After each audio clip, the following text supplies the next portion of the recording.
Oh, you know what I love? Sports. I love sports. Sports. When It comes to Texas A&M. Where are you getting this information? let me tell you.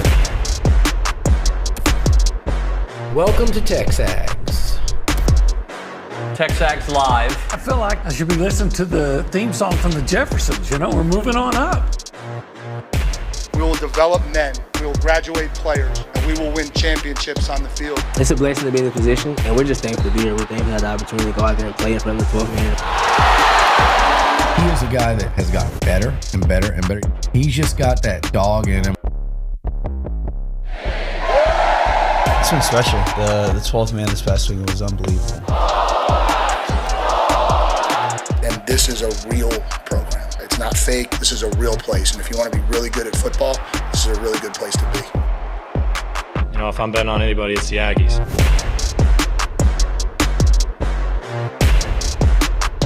The new era of college football and college athletics is officially here. Tuesday, July 1st, 2025. That means that athletes will be paid directly from their university starting now. The House settlement 10-year agreement, which is going to distribute $2.8 billion in back pay for former and current student athletes who were unable to profit from name, image, and likeness between 2016 and 2014. It is official here today. We're going to talk about it, not throughout the show, but at various points of it. Mitt Winter is going to join us, the NIL lawyer who joins us from time to time. He's going to break it all down, what it means today, because it is official. Hanging out here at the Holistic Planning Cool Zone by myself, because no Olin, no Bronny, just me. So this first segment, the tap dance that it is, we start things off with recruiting. Not that I like, I like talking recruiting, but I like to have Bronny here with me or Jason Howell when we do it. But ESPN giving some props to Texas A&M, and I thought we'd start with that because they say they are June's biggest recruiting winners, and they had several other ones out there. And this is the Aggies recruiting heater peaked with a June 19th commitment of five-star athlete Brandon Arrington. We know about him. We know about the additions of KJ Edwards, Jonathan Hatton, all these others that have been on there, Samuel Rosenborough. But the part that I really was intrigued by, through the additions of Edwards and Hatton along the late cycle pledge of five-star offensive tackle Lamont Rogers in the 2025 class, Mike Elko has shown himself capable of winning at a high level recruiting battles in the state of Texas. But the Aggies' message is carrying nationally as well. Of the 10 pledges A&M landed in June, 5 came from out of the state, including 4 of the 5 ESPN 300 commits now anchoring the nation's second-ranked class. So A&M getting it done there on the recruiting side. Potential Heisman Trophy winners on that list? I don't know, but we can only hope so. As we start here, TexAgs Live, presented by David Gardner's Jewelers Rollo Insurance Studio. And it made me want to start talking this morning about who A&M's going to face this year, okay? Because there's a lot of players. ESPN had an article a couple weeks back about Heisman contending faces early preseason, right? And we've heard some of these names before, but when you start going down the list, what pops out at you is their rankings and who A&M's going to play on this. So I thought we could start things off with that. I kind of go through this list with you, and I'll stop when I get to faces that A&M's going to face. Faces that A&M's going to face. Names that A&M is going to face. Ryan Williams, obviously, we remember how big of a story he was last year with Alabama. People are saying that he could be a Heisman contender this year. That's going to be very dependent on if Alabama is back to being the Alabama that we're used to seeing, a top defense. They're recruiting at a very high level once again. Ryan Williams is one of the names on there. Number 9, John Mateer, Oklahoma. Maybe. I don't see it. I haven't watched enough of John Mateer to have a feel for it, but people are sold by what he was able to do on the West Coast. But now we get to A&M names. And I think it's very important to start here because Jeremiah Love, who I think might be the best player A&M faces this year, what it says about Love ranked second last year in yards after contact among running backs with at least 150 carries, averaging 4.41, only trailing Boise State's Ashton Jeanty, The number 6 overall pick in last month's NFL draft. Love figures to get more touches in the Irish in 2025. Could be the first back off the board in next year's draft. With a new quarterback, with some other changes, wrinkles, Jeremiah Love is, to me, the best player that A&M is going to face. He comes in at number 8 on the list.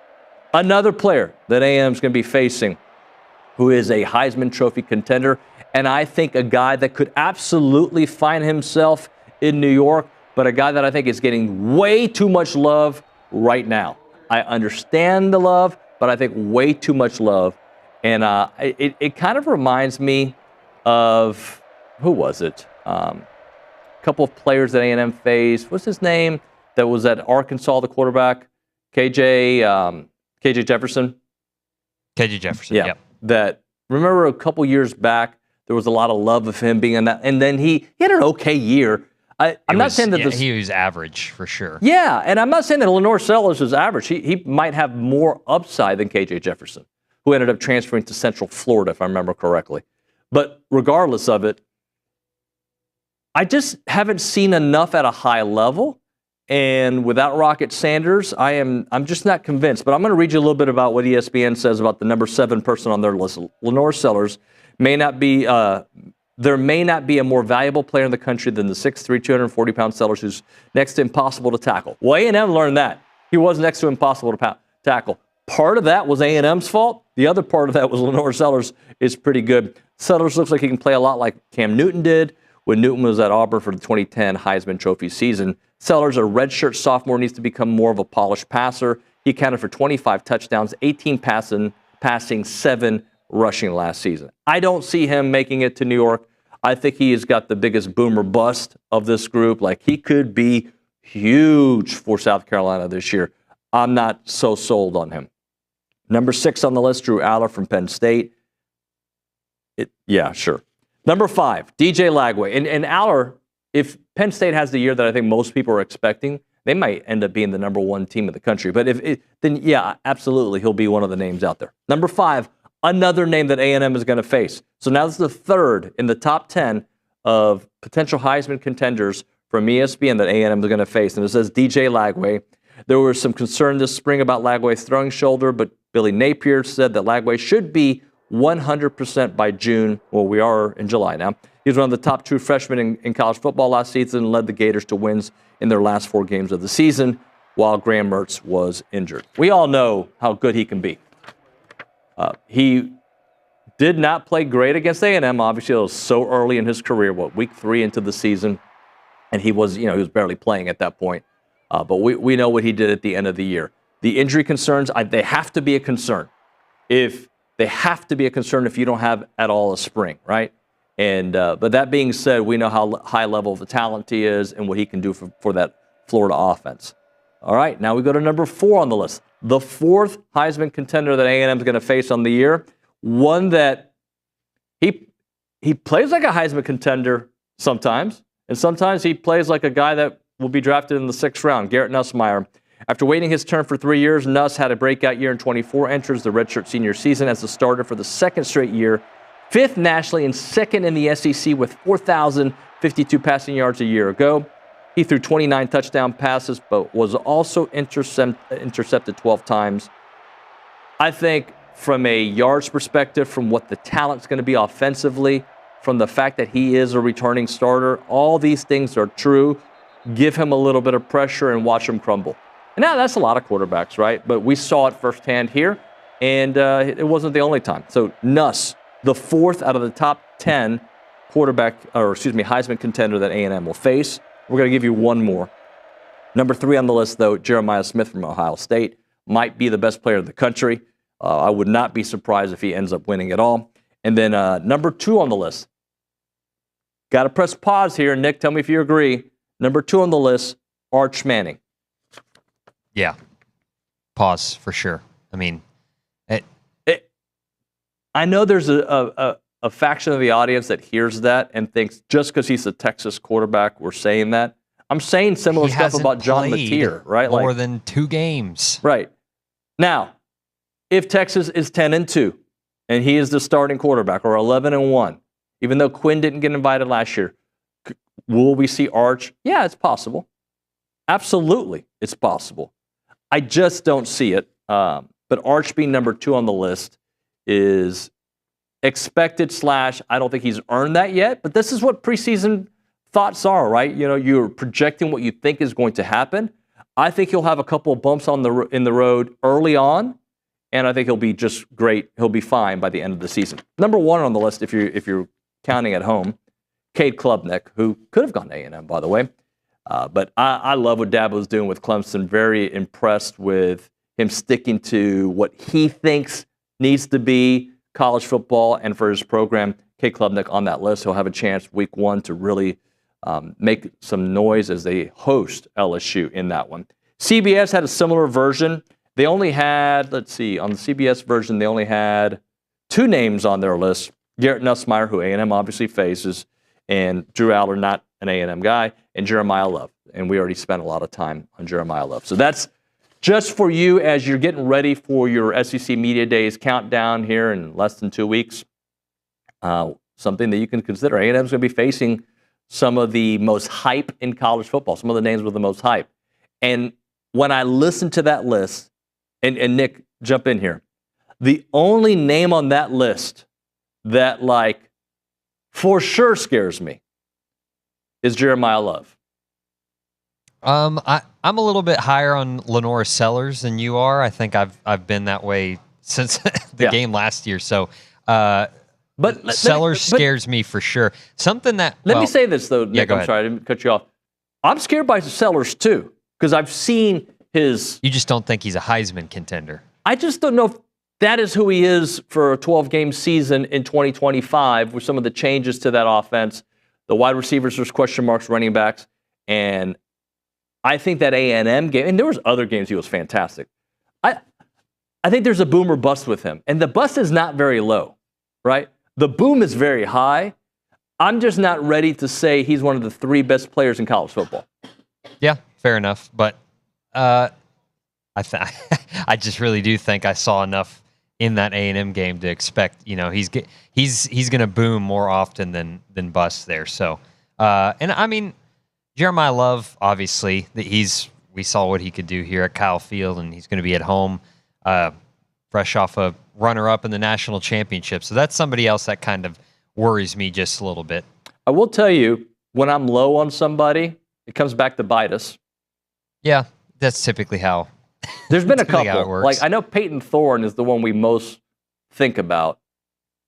And I know last year I talked about the Notre Dame offensive line wouldn't be ready for the A&M defensive line. I remember talking about that as well. Yeah. There's been others. So don't take this and go to the bank with it. I want to make sure that I think Lenore Sellers is going to be a really, really good quarterback. I just don't have him there as one of the best 2 or 3 players in college football. I don't have him in Cam Newton territory, the way the article went on to describe him. I think he's going to be really good. But I don't think South Carolina is going to be as good as they were last year. And I'll give you my reasons. The defense lost some talent, and the offense lost some talent. And now there's more of a book on Sellers. But would I be surprised if Sellers has an excellent year? Absolutely not. I just don't know. And Nuss. I watched Nuss for a half, and I remember writing it in my notes. I write game notes as I'm watching the game, a stream of consciousness of what I think about each play. And I remember thinking at the time in the first half that Nuss was the best quarterback A&M faced last year. What do you think I said in the second half? Definitely not that. Right. Exactly that. This is TexAgs Live. We're presented by David Gardner's Jewelers. We are in the Rollo Insurance Studio. It is the Go Hour, presented by the Warehouse at CC Creations. If you want to be a part of the conversation, you can call us up on the Buppy's Catering and Bartending Hotline. That number is 979-693-1150. We'd appreciate you giving us a shout. All right, Nick, any thoughts this morning beyond just this Heisman Trophy contending players that A&M is going to face? Yeah, I got a little note for you.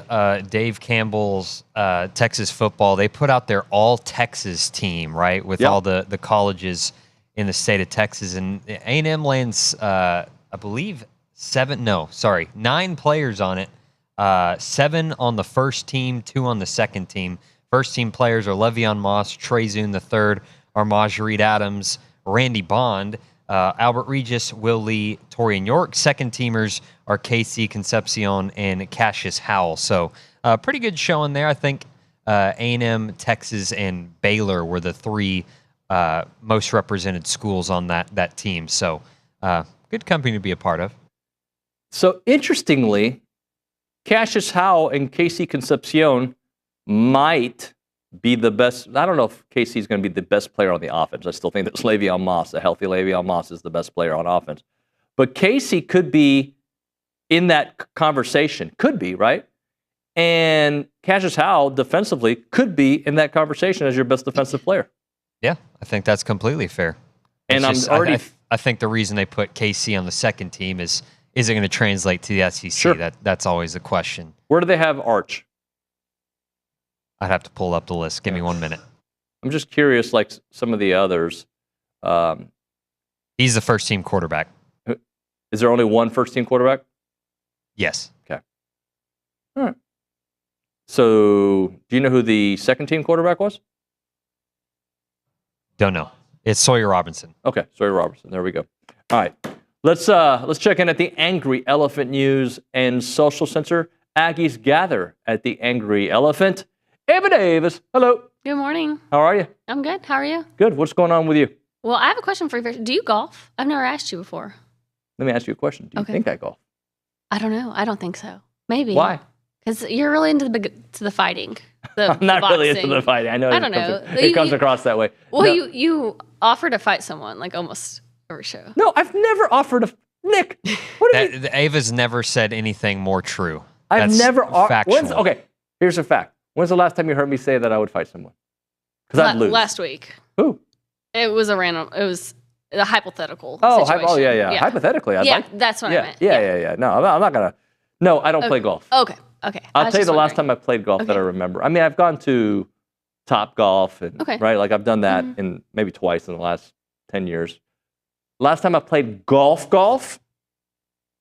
last April, not this April, the prior April, I did play like maybe a hole with my brothers and my dad, and before that, 2003. Okay. Wow. Yeah, it's been a minute. It was my brother's wedding, 2002, his bachelor party. That's the last time, 2002. Okay. I was just curious. Yeah, I just give you an answer. Well, Texas A&M's Kiata, Kennedy Adams, Maya Nixon, and Sky Sudbury were named to the 2024-2025 WGCA All-American Scholar Team. The Women's Golf Coaches Association recognizes student athletes who have a cumulative GPA of 3.5 or higher and have played in at least 50% of the team's rounds throughout the year. This year, 1,499 student athletes were honored from the 403 programs across the country. Good stuff there. Yes. Anything else? Former Texas A&M's outfielder Braden Montgomery has been named to the 2024 All-Star Futures Game roster for the American League. He is currently ranked number 4 prospect in the Chicago White Sox organization and number 32 among the MLB. Montgomery is the first Aggie to earn a spot in the MLB All-Star Futures Game since the current Texas A&M's assistant Cliff Pennington in 2008. The 2025 All-Stars Futures Game is scheduled for Saturday, July 12th at 3 p.m. Central Time in Georgia. All right, thank you very much, Ava. All right, when we come back here on TexAgs Live, Mike Huguenin, who was a staple on this show, but he's been kind of busy working around just doing college football things like he does. He'll join us here in a few minutes. We'll chit-chat with his thoughts on college football. After that, Charean Williams. 9 o'clock hour is going to be a fun one. As I mentioned, Winter at 9:35. But before that, Josh Pate, our buddy. And I'm going to have to ask Josh about his, how he came up with his calculations and how he came up with, Kyle Field, number 11, if I remember correctly, on the most dangerous places to play in college football. So we'll chit-chat with Josh at 9 o'clock about that. In the 10 o'clock hour, we're going to talk to Chris Lowe of ESPN, and Dustin Harris will be in studio. So looking forward to all of that. Right now, let's talk about a Texas barbecue legend. That's 1775. That's the place that Olin and I joke about when we go. It's not even a joke. It just becomes funny. But they're a family bringing generations of Texas barbecue to your table. Veteran-owned and family-operated. Pitmaster brothers Brad and Brandon smoking prime meats to perfection. Mama Belinda crafting mouth-watering sides and desserts, and the whole family ensuring an experience is unforgettable. Their dedication earned them a spot in Texas Monthly's top 100 barbecue joints. What you need to do is call them up, 979-492-6241. That is 979-492-6241, or visit 1775txbbq.com.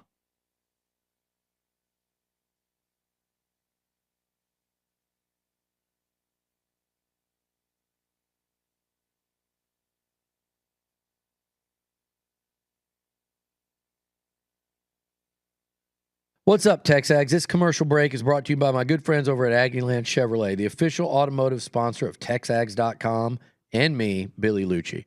Greg Gunn is the proud owner of Aggieland Chevrolet and invites you to visit the dealership to experience true Aggie hospitality. From their friendly staff to the experienced service team, Aggieland Chevrolet is TexAgs approved. Check out the dealership off of Highway 6 in Bryan or go to AggielandChevrolet.com and tell them Billy Lucci sent you by.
All right, we're back on TexAgs Live. We're presented by David Gardner's Jewelers Rollo Insurance Studio. Let's go to the Buppy's Catering and Bartending Hotline. That's where we find an old friend, Mike Huguenin, covering college football for years. Mike, good morning, buddy. How you doing? I'm all right. How are you? Thanks for having me on. Doing well. Doing well. Good, man. I wanted to start things off with this SEC Big Ten alliance that's certainly, I guess, soured is the best way to phrase it. What do you think it means for those two? Will those two conferences get on the same page? And what is it going to mean for college football playoffs here in 26 and beyond? That's sort of like the billion-dollar question. This is the first time I think that the Big Ten and SEC have not been in lockstep. The ACC weighs in with what it wants. The Big 12 weighs in with what it wants. That they don't matter. This is all about Petiti and Sankey. It is interesting that this has become a public rift. Rift might be too strong a word, but there is public disagreement. And like I said before, they've been in lockstep. Petiti and Sankey both. They're all about making money for their league.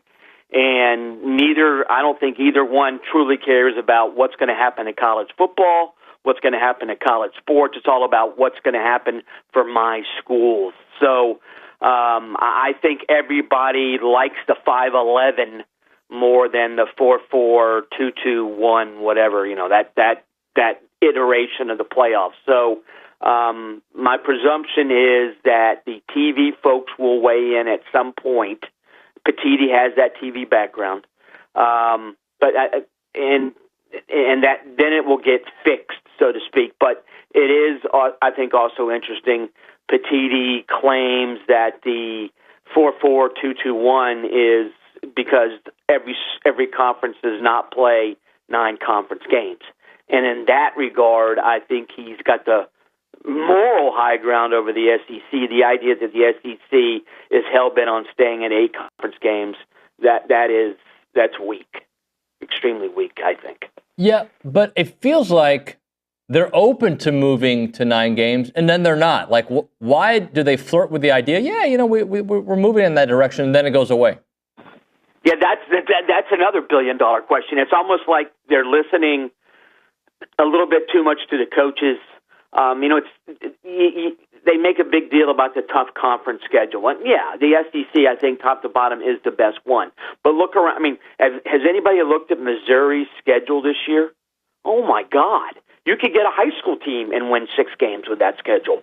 So a good high school team, let's put it that way. But it is interesting that it seemed like it was going to happen. We're playing 9. And now, we may stay at 8. I think it is a negotiating ploy a little bit. They want more money, obviously. But I also think they are legitimately worried that if they play 9 conference games and a team goes 9-3 and a Big Ten team goes 10-2 with the 9 conference games, that the 10-2 team would be picked for the playoff. But then again, if it's 16 teams, it's hard for me to see a 9-3 SEC team ever being left out. And at some point, I think the fans are going to say, I don't want to pay $125 to watch Texas A&M play East Texas A&M. I don't want to pay $125 to watch Florida play McNeese. I want to see another conference game. And it still sort of boggles the mind that Georgia has never played a game in College Station since A&M joined the league in 2012. I agree with that. 9 conference games, I think, is the way to go. Play 1 good non-conference game, and then you can play 2 rummies that no one cares about, but adding that extra conference game, I think, makes it more palatable to fans and makes it a much bigger deal to the TV folks. Because, again, Texas A&M, East Texas A&M on TV, no one cares. Texas A&M, Georgia, everybody cares. Mike, what about at Texas A&M? Give me a State of the Union. Like, what do you think about them this year in 25, considering how last season went, the ups, the downs, the injuries at the end of the year, and what Coach Elkos is trying to establish? Yeah, I think the receiving core haul in the portal, I think on paper is intriguing. I'm a big fan of KC Concepcion. He did a really nice job at NC State in an offense that wasn't really very good. Marcel Reed, I don't think he is a top-tier quarterback, but you don't have to be a top-tier quarterback if you have good surrounding talent. And I think Le'Veon Moss is the best running back in the league. I think if you look at what Texas A&M did last year without Moss, you can make a case that he was the most important offensive player, maybe the most important player on the team. Because when he got hurt, they started to lose. They obviously lost a lot of defensive talent along the line. The secondary, a lot of those guys are back, but that was a shredded unit weekly last year. I think A&M, though, overall is a team that, I think if A&M fans, we're going to win 8 or 9. I think that's what's going to happen. But I think they're in a better place with Elko than with Fisher. I think Elko has a legitimate view and vision for the program, and I think at the end, Fisher had zero vision of what he wanted A&M to be, other than I'm going to collect a lot of really good players, and we'll see from there. I think Elko's a little bit more worried about fit, about culture, about let's plan for not only this year but actually 1 or 2 years in the future. I think if you have A&M on your schedule this year, that to me is a tough SEC game. And there's a lot of teams in the SEC this year. I think you can look at them and say this is not a tough SEC game. But I think A&M, again, I think they're going to win 8 or 9. I think a lot depends on the receivers and on the I assume, reconfigured secondary in terms of if they're as bad as they were last year, that's not a good sign. I don't think the secondary will be as bad as it was last year, though. Mike, does Notre Dame take a step back? Do they stay where they're at? What do you think about Notre Dame this year? I think they'll take a step back. I'm not 100% convinced that C.J. Carr is going to be the quarterback that Riley Leonard was. Riley Leonard was not a great passer, but he had, you hear coaches at every level, the kid's got the it factor, and sometimes you roll your eyes. But if you watched Notre Dame last year, you realize that Riley Leonard, for whatever reason, sort of had the it factor on that team. Jeremiah Love is a big-time running back. Big-time running back. The offensive line, I don't think will be as good. Defensively, I think they're going to take a half step back. That's still a team that should contend for a playoff spot, but I don't think they're quite as good as they were last year. I think it's A&M's third game this year on the road. That will be a really big early season marker for both of them. But if I'm an A&M fan, I'm thinking this is not the same Notre Dame team. They lost a really puzzling game at home last year against Northern Illinois early. Maybe that same thing can happen this year. But yeah, I think Notre Dame's going to take at least a half step back because I'm not as big a believer in C.J. Carr as others are. I'm on the same page with you there. Last thing for you, Florida. Do you buy the hype around not just Lagway, but just that Napier's figured it out, especially how they ended the end of 24? Florida's biggest issue is Napier's play calling. He is not. I talked earlier about top tier.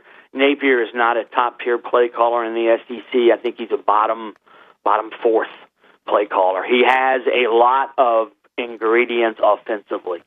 It's either the first or second best offensive line in the SEC.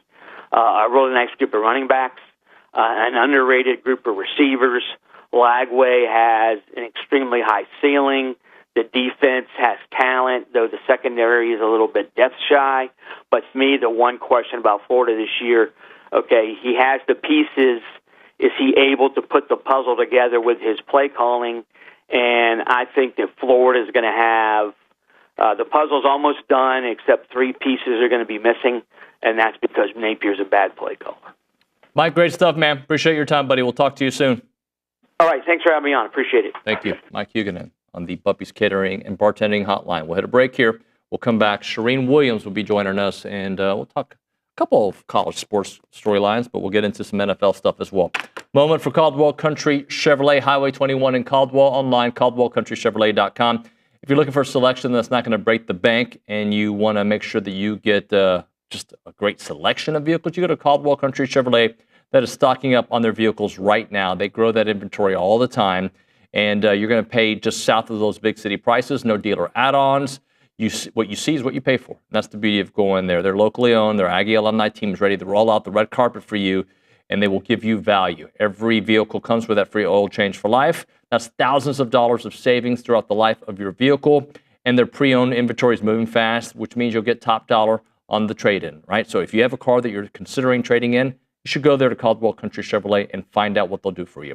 Remember, it's about a 15-minute drive, the edge of Bryan, to the beginnings of Caldwell. A short conversation away, but you'll see the difference when you step on the lot and you do business with the great people at Caldwell Country Chevrolet. Highway 21 in Caldwell. Online, caldwellcountrychevrolet.com.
All right, we're back. TexAgs Live, presented by David Gardner's Jewelers Rollo Insurance Studio. We go to the Buppy's Catering and Bartending Hotline. It's where we find Pro Football Talk's best. Charean Williams, Aggie great, Hall of Famer here on the program.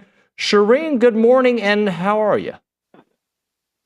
I'm doing fantastic, David. I'm getting ready to go on a 12-day cruise to Iceland and Greenland.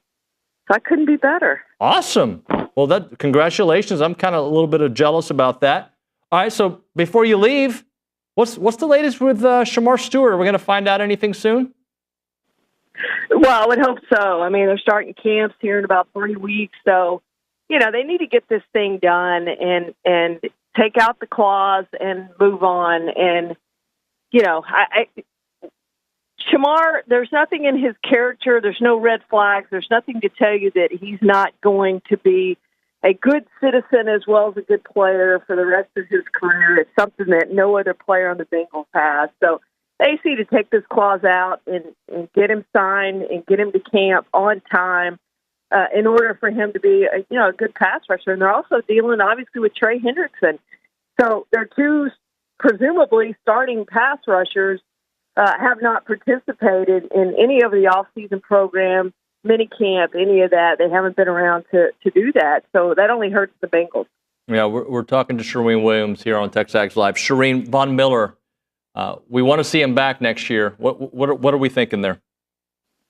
Yeah, he'll end up somewhere. It could be before the start of training camp. It might be during training camp. It might be after training camp. At some point, he'll probably sign a veteran minimum deal or some, an incentive-laden contract with a low base salary with a contender, and he'll go someplace where he has a chance to win the third championship and help a team win. And it could be, into the season when somebody loses a pass rusher. But he wants to play, and he will play. There just aren't enough pass rushers, and especially when teams start having injuries. So he'll get a chance somewhere. I think it's just considering where he wants to go, where he has a chance to win a championship, and then signing with that team. So it'll be some team that gives him an opportunity to win a world title. Charean, you mentioned a lot of camps are starting, 2.5 weeks for NFL teams? Yeah. You got SEC Media Days a couple weeks away. Can you believe that we're actually here at this point? Man, it's amazing because it just fly, the off season just fly. I love the off season. The off season is great. Get to do a lot of other things, but football gets here so quickly and starts over again, and we're also grateful for that. To me, August is the longest month. I mean, because I'm not into the preseason, training camp, all that. It's hot. It just seems like a really long month to me, August. And I'm always happy when August ends and football gets here. But, a couple more weeks of summer and then vacation time. And then, we're back into football mode. It really is hard to believe how quickly it goes. And, you'll snap your fingers and the season will be gone. You start looking at that schedule and think, okay, well, a lot of home games here. And then all of a sudden you're like, man, we're down to the last one or two, home games, and then it's over. It just seems like it goes so fast. Charean, I'm going to give you a question to ponder. All right. If you could pick one position group that is going to be the difference in A&M being a playoff caliber team or not, what would that position group be? Oh, I think it's definitely the offensive line. If they're able to protect Marcel Reed, the defense is going to be better, and the defense is going to keep them in games. And I think with Elko's hand in the defense, they're going to be fine. They're going to be good.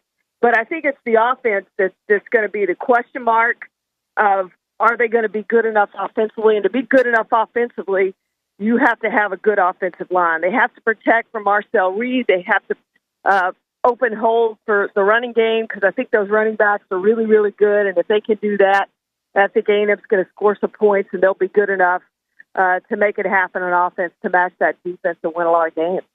So I was looking through one of your articles recently, and I'm looking at these joint practices, and there's so many on the docket this year, and some teams have multiple joint practices this year. When did the NFL become a league where most teams or half the league is doing it? Because I remember when there was a handful of teams doing it. Not that long ago, maybe one or two teams, 3 or 4 teams, but now it seems like almost the entire league does it. I think when they went to the 3 preseason games, that's really when that started to happen.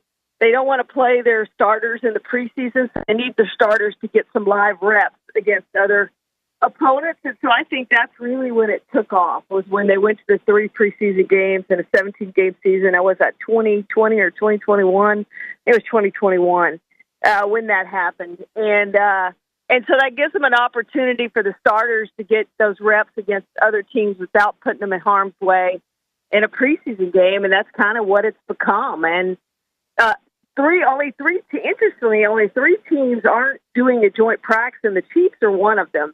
Now, the Chiefs like playing their players in the preseason, so I assume that's why they're not doing it. But I would like to ask Andy Reid why they're not doing any joint practices this year. It is interesting that they're one of the 3 teams that aren't doing that. But teams just seem to love having those joint practices against other teams. And you see some teams, like the Texans, for instance, are going away. They're going to the Greenbrier for a few days in between joint practices. And then you have the Saints are going to Irvine, California, and having some joint practices out in California. So it is interesting that teams are starting to go away from home maybe a little bit more than they used to. Of course, the Cowboys always have, and they see it as an opportunity to bond. But most teams have their training camp at their team facility now. So I think the joint practices are time for them to get away and bond a little bit, too. That's probably another reason. Do you see college football ever moving in that direction, especially with NFL guys moving to the college game like Bill Belichick? Do you see that potentially happening? Yeah, I think that's a possibility, and I do think it's a good thing because it's a controlled environment, and the NFL doesn't need preseason football really. And they say, well, the bottom of the roster, all that. Well, college football doesn't have it, and they've never had it. They don't have preseason games, but I do think the joint practices are good because it's a controlled environment. Not a lot of tackling, but yet you're seeing an opponent and, doing some things that you wouldn't do in a normal practice against guys that you don't see every single day. So, yeah, I absolutely could see colleges going to that. Again, it's going to be a cost factor. You're not going to see them probably do 2 or 3, but you could see them do 1, maybe at, a team close by or something like that they can bus to. I don't know that you're going to see teams, like Deion wanted to fly across the country. I don't know if you're going to see some of that. But I definitely think you could see that maybe in the spring. Other sports do it. We just saw volleyball go through their spring season, and they traveled and, to get ready for the season and matches that didn't really count, as they get prepared. So you do see it in other sports. Baseball players obviously play in these other leagues, not necessarily as a team thing, but they do play in other leagues and things. So you absolutely could see it in the future, I think, college football. Charean, do you think T.J. Watt's really going to get traded? I don't think so. I mean, they'd be crazy to trade him, right? He's one of the top 3 pass rushers, top 5 pass rushers, however you want to define it. I think Michael Parsons and our guy Myles Garrett are up there at 1 and 2, and I think Myles is probably 1, and Micah's 2, and then, T.J. Watt's probably 3. The 3rd best pass rusher in football, and those guys don't grow on trees. You don't just go replace a T.J. Watt. I think they'd be nuts to trade him, especially after the moves they made yesterday. They made, the trades yesterday and got him a Pro Bowl tight end, and, I don't think Jalen Ramsey has a lot left, but he can play in the slot still, so I think they got a pretty good slot corner yesterday. So I think they'd be nuts to trade him when they have an opportunity to win a playoff game for the first time in forever. And I know there's a lot of pressure on Mike Tomlin to finally get that done, to win a playoff game. It's been so long for that organization. Yes, he hasn't finished under 500 ever, but he also hasn't now won a playoff game in forever. So it's time for them to win a playoff game, and they've kind of loaded up to do that. So they'd be nuts if they're going to trade T.J. Watt, and I just can't see that happening. You just don't trade good pass rushers. Charean, you wrote about it. Deshaun Watson was at the facility with the Browns, and he was involved in the quarterback room. Do you think we see Deshaun Watson play quarterback for the Browns ever again, or in the NFL again? Wow, that's a tough question. My gut reaction is probably no, but, again, like kind of what I was saying about pass rushers, quarterbacks don't grow on trees. And, there's somebody out there that thinks, well, at least he can be a backup, and he's played enough games in the NFL. If my starter gets hurt, I don't think he'll ever start for the Browns again. I mean, they've moved on with what they did in the draft, drafting 2 quarterbacks in the draft. But I do think that he'll get an opportunity elsewhere to at least back up somewhere. To be a starter in the NFL, probably not. I mean, just not with what we've seen since he's been with the Browns. He just hasn't been good enough, I don't think, for somebody to invest in him as a starter. But I do think you'll see somebody go take a gamble on him as a backup quarterback in the NFL and give him an opportunity when he's back. And I don't think that'll be this year. I think it'll be next year before we see any signs of Deshaun Watson being ready to play. Charean, we appreciate it. Thank you so much. Thank you, David. Have a great week. Yeah, enjoy your cruise. We'll talk to you in a couple of weeks. Charean Williams there on the Buffy's Catering and Bartending Hotline. We'll hit a break here. We'll come back with a short little segment, then we'll talk to Josh Pate. Headquartered right here on Highway 6 in College Station. It's the Rollo Insurance Group. They share our community's values. They're an independent agency that works for you, not the shareholders. They want to make sure that you're taken care of. Their team provides objective consultation across insurance platforms available in Texas and beyond. Join thousands of Aggies and others who trust Rollo Insurance when protecting matters most. When local matters hit, like severe weather, regional economic shifts, the Rollo agents are going to understand the impact firsthand because they live here as well. Their independence means they can recommend solutions from dozens of carriers based on what's best for you, not what's profitable for them. That's why so many local families and businesses make Rollo Insurance their first call. The difference is real. I've been using them for a long time. I highly, highly recommend it. Call them up, 888-44-ROLLO. That's 888-44-ROLLO, or visit them at rolloinsurance.com/TexAgs. That is rolloinsurance.com/TexAgs.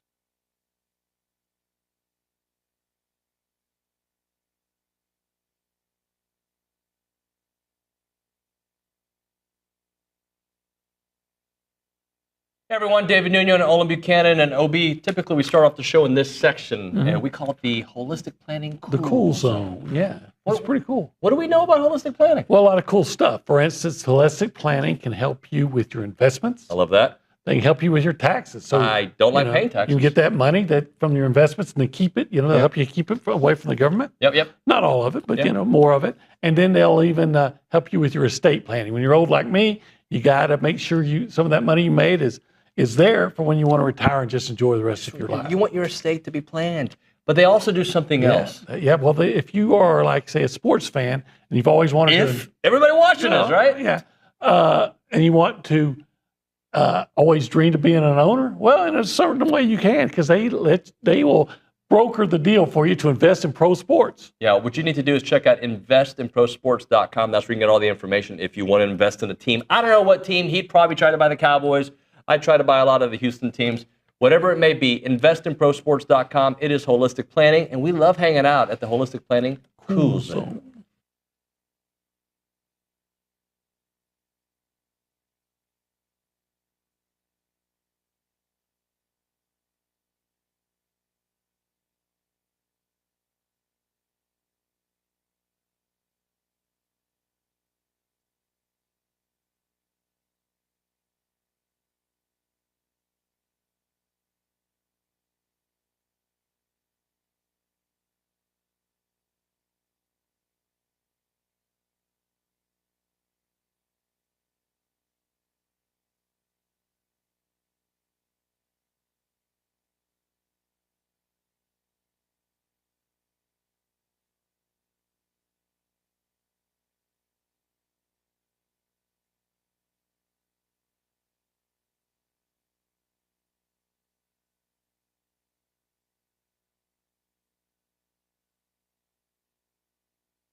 As a reminder, the final segment of the program is brought to you by Double Dave's. That's at 10:50. But right now, caller number 12, 979-693-1150. We're going to hook you up with your choice of a dozen pepperoni rolls or a large one-topping pizza from Double Dave's. They've been serving Aggieland since 1984 with your favorite pizza and, of course, those world-famous pepperoni rolls. Reliable in-house delivery, bringing piping hot goodness straight to your door. Just click on doubledaves.com and your favorites are on their way. Nick, kind of surprised you did not make a comment about my awesome shirt. Yeah, it's pretty sweet. Where'd you get it from? Burlebo. Or you're a big Burlebo guy, right? Yeah, I got a lot of stuff from them and even more stuff. I got their shorts on today, so thank you very much. Burlebo, hooking it up. They're great. You know, I am the resident military hunter / country music, you know, and also therapist. I do it all here on TexAgs. When we come back, Josh Pate, I promise. I hope.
Get ready for a war of epic proportions. David Nuño defending Kyle Field. Josh Pate.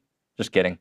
It's TexAgs Live. We're presented by David Gardner's Jewelers Rollo Insurance Studio. Our weekly conversation with Josh Pate brought to you by Academy Sports and Outdoors. Mr. Pate, how are you, sir? I'm good. I look at my calendar. I still don't really know what I'm doing for the 4th. Do you have any big plans, Nuño? What's on your docket? For the 4th, I No, I'm leaving the 5th for North Carolina with my daughters for a soccer tournament. The 4th, I don't think we have anything planned yet. Might go to a lake, might just do chores around the house. What about yourself? Fun. Yeah, I'll be down in Georgia somewhere. Where in North Carolina are you going? Like just a town? Charlotte. Oh, beautiful. You go there often? I wouldn't say often, but we go. Yeah, my daughters are overachievers and make me spend a lot of money, sending them across the country. So yeah, we go to Charlotte once a year at least. Beautiful. Yeah, it's crazy how either Nashville or Charlotte ends up being where Nashville, Charlotte, and Atlanta. If you combine those 3 cities, you've got like 95% of college football media. And the beautiful thing about that is most of them are Atlanta Braves fans, which, warms my heart. Not this year in particular, because it's just been a misery fest, but warms my heart. So that's a good place to be, man. Of those 3, my favorite place to go is Nashville.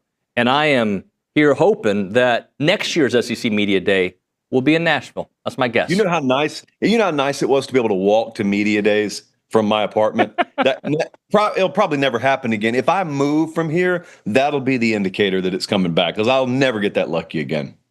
Hey, I got to ask you about your criteria for like how you broke it down. Look, I'm one of these that I don't care what people's opinions are.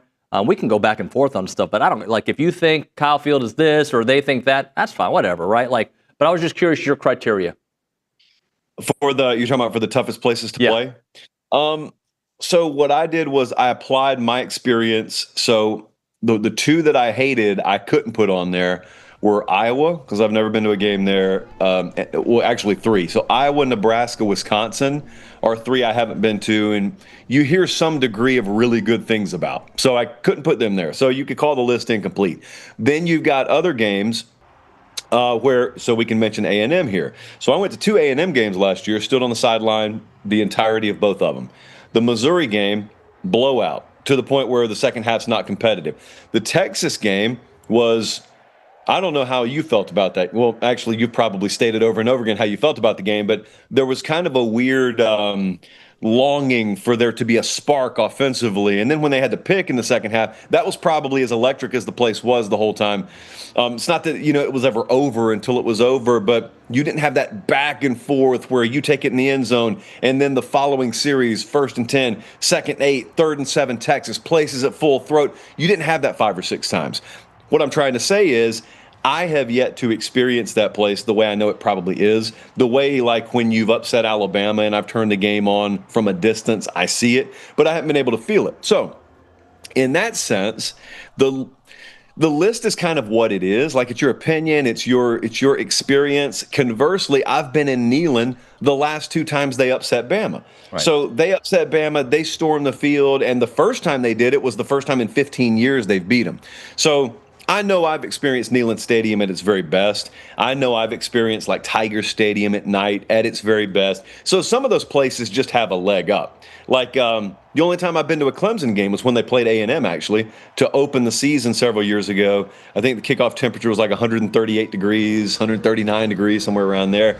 So that was a great atmosphere, but there's probably another level up when the temperature's not triple digits and it's a night game that Tiger Stadium at Clemson could hit. So that was mine. Now, what you said there, it was very mature of you. You said, if someone has an opinion and I have an opposing opinion, I can just disagree with him and move on. Nuño, that's a rarity. That is a rarity.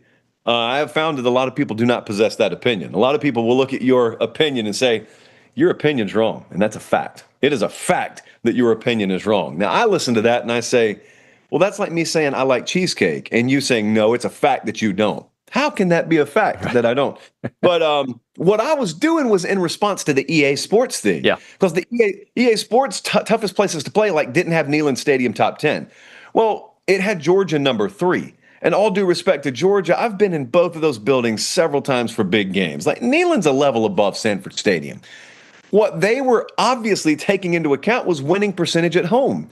And if you're going to bake it in like that, to me, Georgia could turn a Publix parking lot into the toughest place to play in college football. Because as long as Georgia, over the past 8 or 9 years, is playing there, it's going to be really hard to beat Georgia, even if you're playing them in a parking lot, because they're a really good team. And conversely, I don't care if Neyland Stadium's like playing on the runway at Hobby Airport or at Busch Intercontinental. If they suck, there is no amount of brick and mortar and bleachers and screaming people that could make a bad team not bad. So you got to have a good team in the mix. Like, I think we all understand that. I was just going off pure atmosphere that I've experienced. Well, one of the things that I'll say is that if A&M wins, and they have to win on the road to affect their wins at home. And what I mean by that is, if A&M last year would have won one of those games against Notre Dame or Texas, right? Had they not maybe had some of the issues, on the road at South Carolina and Auburn, then I think we look at them differently with the most recent lens, right? Like, to me, but the thing that I think A&M has going for itself is if you look at what they've done on the road the last 5-6 years, I don't remember the last time they beat a ranked opponent. I know our team was looking at it on the road, right? But then when you look at what they've done at home, not only have they won, I think they are 12-10 against ranked teams at home over the last whatever amount of years, but they've beaten really good teams. An LSU team that went to the SEC championship game a couple years ago when A&M only had 4 wins. The Alabama game. So, like, to me, like, Kyle Field may not be the most dangerous place to play. It's the most magical place to play for A&M is how I kind of see it. I don't mind phrasing it like that. So I've always felt like you can get a good vibe for that, ironically, from watching on TV. And what I'm saying about that is some places, I don't really know how to quantify this. Some places you turn on the game on TV and it's just loud, but I mean, it's a big college football stadium that's loud. I don't know if you've ever felt this. Do you ever feel when you turn on some games, maybe you're probably watching a stadium you've never been to before, in all likelihood, but you're watching it and you're saying, for some reason, it feels like this game's being played on the moon. Yeah. Like, it feels like that road team is in another galaxy. Now, I always turned on, and this is going to be really random, I always turned on Kansas State and Iowa State games when I was a kid, because I'd watch it all. I turned on Big 12 games, and it's like Kansas State, it's Iowa State, Manhattan. I didn't know there was a Manhattan other than the one in New York until college football introduced me to it. Ames, Iowa. I'm watching these places. I know in those cases they're not even as big as the SEC and the Big Ten venues. It sounds loud. I don't know if they're miking the crowd more. It sounds loud, but it just looks like those places are in Russia, like out beyond the middle of nowhere. And I just felt like it leaned on the road team. In the SEC, I think the place that does the best version of that is A&M, except that you also have the benefit of over 100,000 people at A&M. And then also the game day vibe and the in-stadium vibe because of the unique culture there. And the unique set of traditions you have there, it sets itself apart. You could close your eyes and just listen to an A&M game, the musical presentation alone, with the difference in how that sounds versus the way a traditional band sounds. You know immediately it's Texas A&M. You know immediately from the different chants in the stadium. It sounds more like a European soccer game than it does a normal college football game, and that's a very good thing. So I do think there's a lot of merit to what you're saying. That's how that stuff hits me. You explained how it hits you. That's always how it's hit me. So yesterday on the show, organically, I brought up I don't even know how it hit my mind, and I want you to talk through it because it's a horrible idea that I want to implement in college football, and you as the commissioner. But hear me through this. All right. How about, there's all this talk about the conference championship game losing its merit. Okay. Help me come up with a way that rivalry week matters more, and it always matters, but like with playoff stakes. So I threw out there on the show, and I know it's a horrible idea. You lose your rivalry week game, you don't go to the playoffs. Tell me how stupid that idea is. Well, you know me, okay? You know you're going to find favor in my camp with this because I just did something last night. We haven't released it yet. I had to pre-record some stuff for July 4th. I just finished doing a segment last night where a guy asked me, am I crazy to think there's still immense pressure on Ryan Day, even though they just won a national title, because they haven't beaten Michigan in 4 years? And I probably ended up going like 15 minutes of just explaining my entire worldview on college football, because it kind of coincides with what you just said. To me, what makes college football great is it's not like any other sport. So In the NFL, it doesn't matter if you lose to your division rival 10 times in a row. If you mix some Super Bowls in, nobody cares. That's the ultimate goal. In college football, this is my worldview. I'm not asking everyone to agree with it. My worldview, if you're the head coach at, let's just say, Ohio State, your number one job is to beat Michigan. That is your first job, to win your rivalry game. Then you can win the Big Ten. Then you can win the national championship. And I understand more and more these days, as you know, the playofffication of college football happens, people think that's backwards logic. No, it's unique to think the way you think, because that's only happened in the past 10 years. The previous 100 years was very much in line with what I'm talking about. So if it makes me sound 80 years old, that's okay. But I believe in the tradition of college football. So I also don't believe the playoffs should be as big as it is. So if you're trying to introduce a rule where you add some randomness and total crapshootedness, if you will, to invent terms, into the playoff structure, but also you emphasize rivalry games above and beyond anything else, Nuño, I'd probably be all for it. I don't know how in the world we would sell it to networks and sell it to the commissioners and the ADs. I don't know. We probably got to dig up some dirt on everyone and use it in exchange to get their vote. But I wouldn't mind that at all. But that's only because the playoff's not as important to me. Rivalry games are more important to me than the playoff. Well, it kind of reminds me of when MLB decided, you know what, the winner of the All-Star game is going to get home field advantage. Like it's a ridiculous idea, but in a meeting, it kind of sounds, oh, maybe. But here's the difference. I know the All-Star game had traditional meaning. I know that. I think relative to college football, rivalry games mean way more than the All-Star game ever meant to baseball. And I know my history on baseball, okay? So I know how incredible the All-Star game used to be. The whole Pete Rose, Ray Fosse, like I get it, man. I'm a student of history of that game as well. But we're talking about college football where the lore and the tradition of rivalry games within the context of that sport is even more important than the All-Star game ever was for Major League Baseball. So we're talking about something more important in preserving the value of. Now, I'll say this, and it may just be because we're still new in this era. Last year was one of the nightmare scenarios, because last year Ohio State loses their rivalry game and wins a national championship. And you look at it and you say, did that just devalue the impact or magnitude of that rivalry? It is fair to say it did. I can speak for myself in saying, at least in that 1 year sample size, I still felt like that was the end of the world for Ohio State when they lost the game. But that's only because in the moment I looked at it and I thought, who cares that they're going to make the playoff? This ship's dead in the water. They're just going to go lose in the playoff. Like, that's kind of how I felt about it. But in retrospect, yeah, I can't push back if someone says that devalued the meaning of that loss, that they just had a giant safety net and they landed in it. Said, whew, well, I know I just jumped off a 10-story building, but now that I'm alive, I'm going to go see a movie. I'm going to go to the carnival. I don't know. Hey, I'm looking through some of your 10 games I'm looking most forward to. And the one that catches my eyes for A&M perspective is this Notre Dame-Miami game, because that's week one. And I'm curious, like, what that week can mean for a couple weeks later when A&M does go to Notre Dame to South Bend. And I'm like, if Miami finds a way to win that game, and I think you've already said that you think Notre Dame will be about what they were last year, roughly 11-1-ish, right? But if that game goes super right for Notre Dame, what that can mean for the rest of the season, and let's just say they drop that game, how important then that A&M game comes, because they still got to go to Arkansas at some point, I think a couple weeks later. And if for them to be a playoff team, they got to be what, at worst 10-2 in that scenario? I think so. Yeah, I think so. I've always wanted my opponents to be undefeated when I play them. I don't want them to ever have tasted their own blood yet. So that shouldn't matter. Like, your performance should be your performance no matter what. But I just think back to last year, and I think back to them being humiliated at home against Northern Illinois.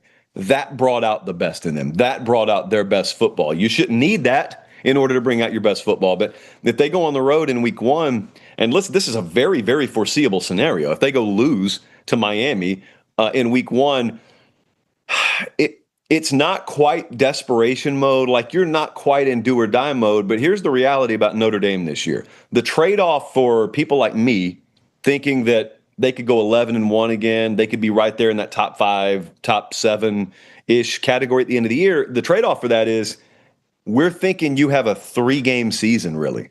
The 3 big ones are at Miami, and then you get Texas A&M and USC at home. And we're expecting you to win 2 of those 3. If you go lose week 1, understand, you have more than 2 losable games left on the schedule. Don't get me wrong.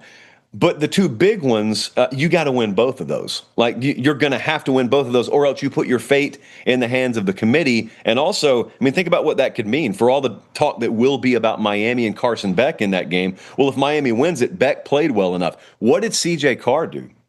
What did that defensive line for Notre Dame look like with those departures? And I think about the matchup. Let's just say Miami runs the ball a little bit more effectively than you think they should be able to in week 1. Well, how much does that make you salivate if you're an A&M fan, knowing what your ground game could throw at them and how quickly that could take a crowd out of it in South Bend a few weeks from now? Like, that's the beauty of the season, because it goes from theoretical to you actually get your eyes on results, and then it starts to inform your opinion about a few weeks later instead of just like waving magazines around and guessing like everyone else is right now. Josh, keeping it with Notre Dame, earlier in the show, I went through Heisman contenders that A&M is going to face, and I made the comment, and probably a dumb comment, but I believe it at the moment, that Jeremiah Love's going to be the best player that A&M faces this year.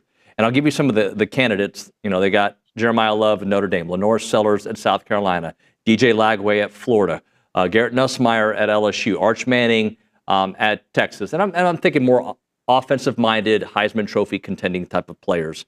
How off am I on that thinking? Because especially when A&M faces Jeremiah Love, I just think like his game, it doesn't matter if it's the beginning of the season or later in the season, that guy's going to bring that same kind of level of running throughout the year.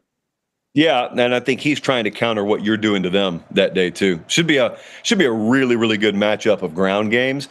I don't think you're inaccurate in that. I happen to think Lagway is going to go off this year. So, like, I think he'll be, in retrospect, in that conversation.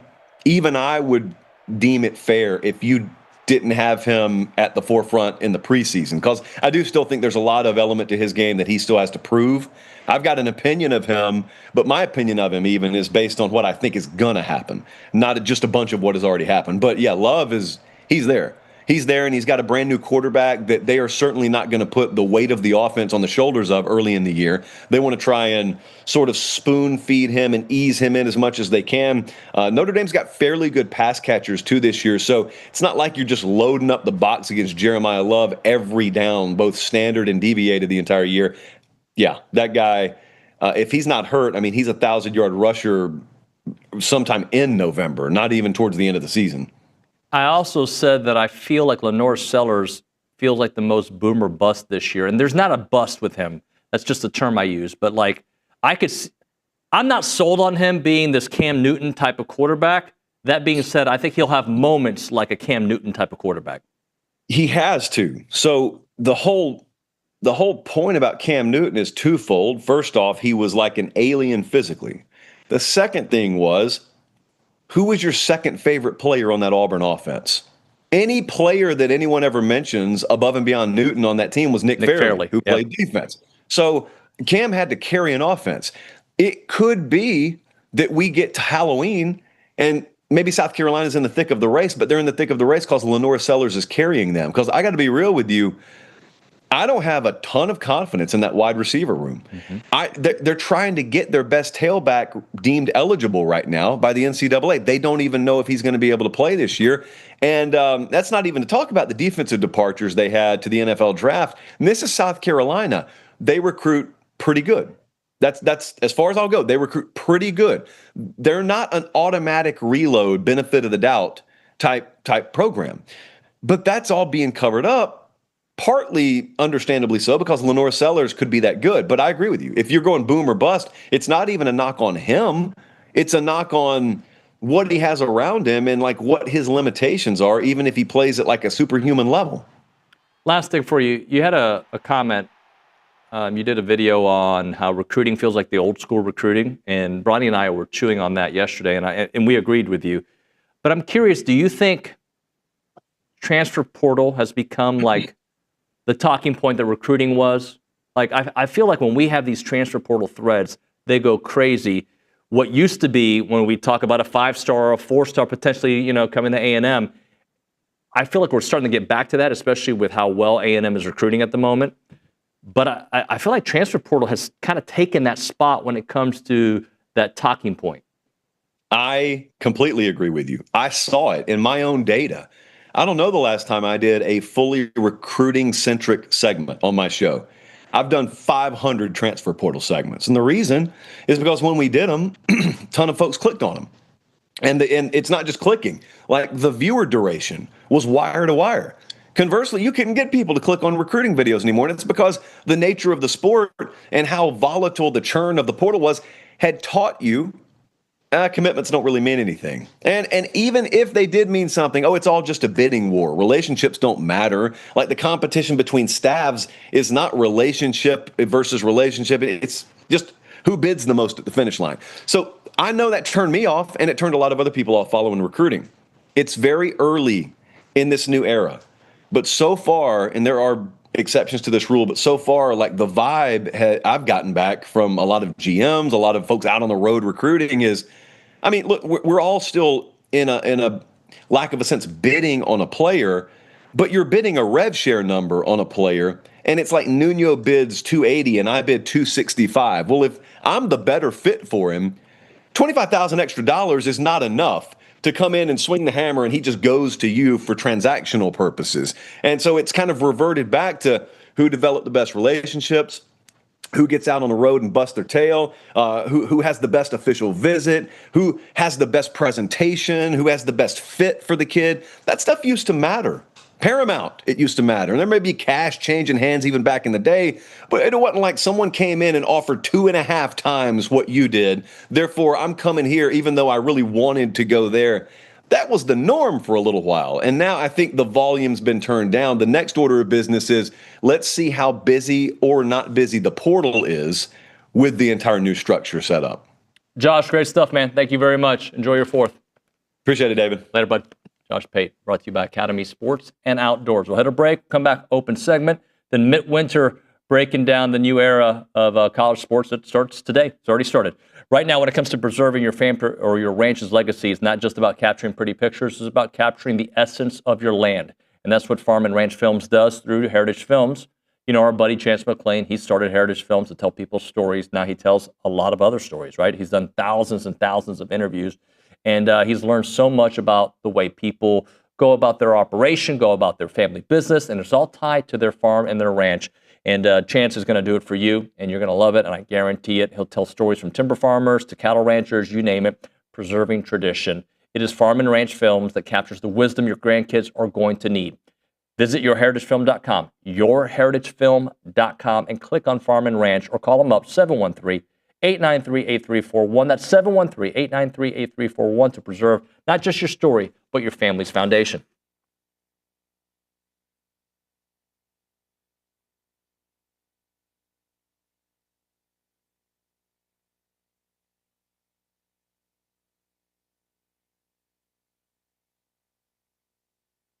All right, guys, let's talk about some new partners. Aggieland Hydration and Injectables. They're Aggie owned and operated. They are an mobile IV hydration company that was founded back in 2024. I met with Sheldon and Danny over the last week, and they're awesome people. They really know what they're doing. They're proud to serve Bryan College Station with awesome services like IV hydration, Botox, and even some weight loss options. Whether you're looking for a quick boost of hydration or dehydration preventative, they can tailor an IV cocktail specific to your needs. And on a busy weekend, I know some of you guys might be partying a little bit too much. If that's the case, an IV can be one of the easiest ways to ensure you're receiving all those necessary vitamins and minerals that make you feel better. Their overall mission is to bring a more personalized and accessible wellness option to the broader range of clientele here in the Bryan College Station and Brazos Valley area. To book an appointment or inquire about it, just call them up or text them, 979-217-1561. Again, it's Aggieland Hydration and Injectables. Check them out. It's our friends at Aggieland Hydration and Injectables.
In the next segment, we're going to talk to a college athletics attorney, Mitt Winter. He's been on the show several times because today's a historic day in college athletics. It marks the official end of the old amateur model. The House versus NCAA settlement takes effect today, fundamentally changing and transforming the way we look at college athletics, allowing schools to directly pay athletes through revenue sharing. And it'll be a structural change in college sports history, creating this professional system within some kind of educational, framework. It all makes sense, but it doesn't, right? If you were to explain it to like my mom who doesn't follow college athletics, she'd be like, huh? So they are professionals or they're not, right? It's weird. But now it's going to be direct revenue sharing for these athletes. So schools will be able to pay athletes directly. And many of these schools, by the way, are still not caught up to how the changes are going to happen for them. It is a maximum of $20.5 million per school. And it's going to be sourced from ticket sales, TV deals, and other commercial activities. And the cap increases to $32 million over the next decade. So that's at least what the idea is.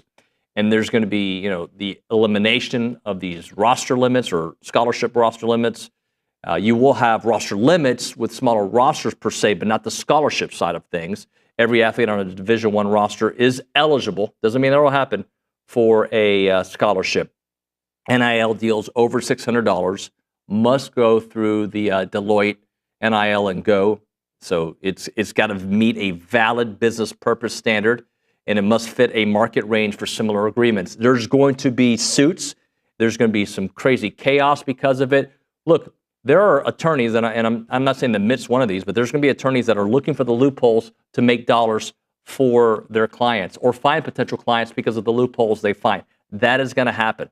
There's no doubt about it. So there's going to be financial ramifications for these universities on how they move forward. Schools are either going to have to find new revenue sources, which is why we've talked about maybe more concerts at Kyle Field, some of the changes to the way we look at Texas A&M. Like, do we actually put a sponsor at Kyle Field? Maybe that's a direction they'll have to end up going one day. Student fee increases at some institutions, cutting costs and cutting some of these non-revenue sports. All of that will start being in play now. So we'll have to try to understand what's going to happen. And I think when we talk to Mitt, and if you guys have questions, you can text them in at 979-693-1150. We'll be able to figure out, or we can ask him, like, what are over the next 6 to 8 weeks, or maybe by the end of the first month of the season, let's go that far, all the way until, the beginning of October. What are things that are going to pop up potentially that maybe the NCAA and others and these programs have not considered? So we'll do that on the other side. All right, let's talk about Aggie Land Hydration and Injectables, partners at TexAgs. They're awesome. And if you've gone to some of these concerts, Morgan Wallen, Troubadour, wherever you may have been, and you've been partying, been outdoors in the heat, you got to get refreshed, guys. And that's what they do there at Aggie Land Hydration. They're proud to serve this area with great services like IV hydration, Botox, and weight loss options. So if you're looking for a quick hydration, they're going to take care of you. They'll give you a cocktail. How about a dehydration preventative? So when you go out, you are ready to roll and not worry about all the nutrients that you need in your body, and of course, the hydration side of things. They can tailor an IV cocktail specific to your needs. If it's a busy weekend, they will take care of making sure you get all the vitamins and all the minerals that you need. Their overall mission is to bring a personalized, approachable wellness option to all the great clients in the Brazos Valley. What you need to do is call them up. You got Sheldon and Danny there, 979-217-1561. You can call that number. You can text that number to inquire about their services. 979-217-1561. It is Aggie Land Hydration and Injectables.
We've been talking about that historic transformation in college athletics this morning. It's the House settlement. It's official now. July 1st is here.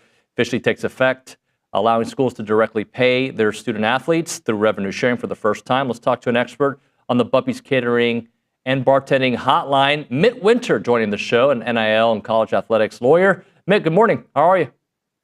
Doing good. Thanks for having me back. Thank you, man. So, all right.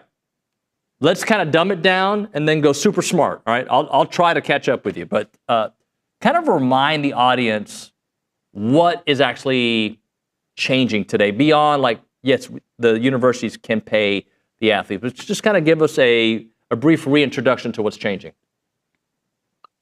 Yeah, the big change is really who's paying the athletes and how that payment process is happening. The past, NIL compensation has been allowed for college athletes since July 1, 2021, 4 years to the day. The vast majority of the NIL compensation paid to athletes over those 4 years has come from boosters via NIL collectives. Like, people estimate around 85% of NIL compensation paid to athletes has come from boosters. There have been brand deals too, but most of it's coming from boosters. And that is shifting from the boosters paying that money to athletes via collectives to now schools directly are going to be paying the majority of NIL compensation going to athletes.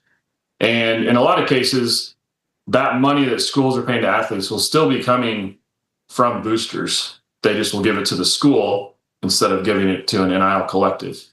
The payments are often referred to as rev share payments, but it's not always going to be athletics revenue that a school generates. It's actually being paid to the athletes. It can come from any source of revenue that the school's athletic program has, whether that is true revenue generated by athletics, ticket sales, whatever. It can come from donations from boosters. It can come from the university side, from tuition money, depending on what your state laws allow.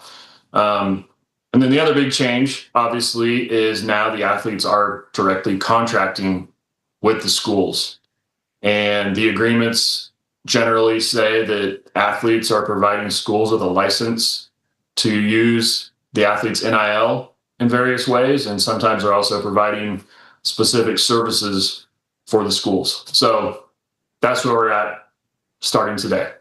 So, Mitt, though, and correct me if I'm wrong here, it's just one way an athlete can get paid now, because if X sponsor who doesn't go directly through the school says, I want to give this guy X amount of separate of what Texas A&M is doing to be a brand ambassador for us, I can do that. And that also has to go through the clearinghouse. Yeah, so the school deals, they don't have to go through any type of clearinghouse.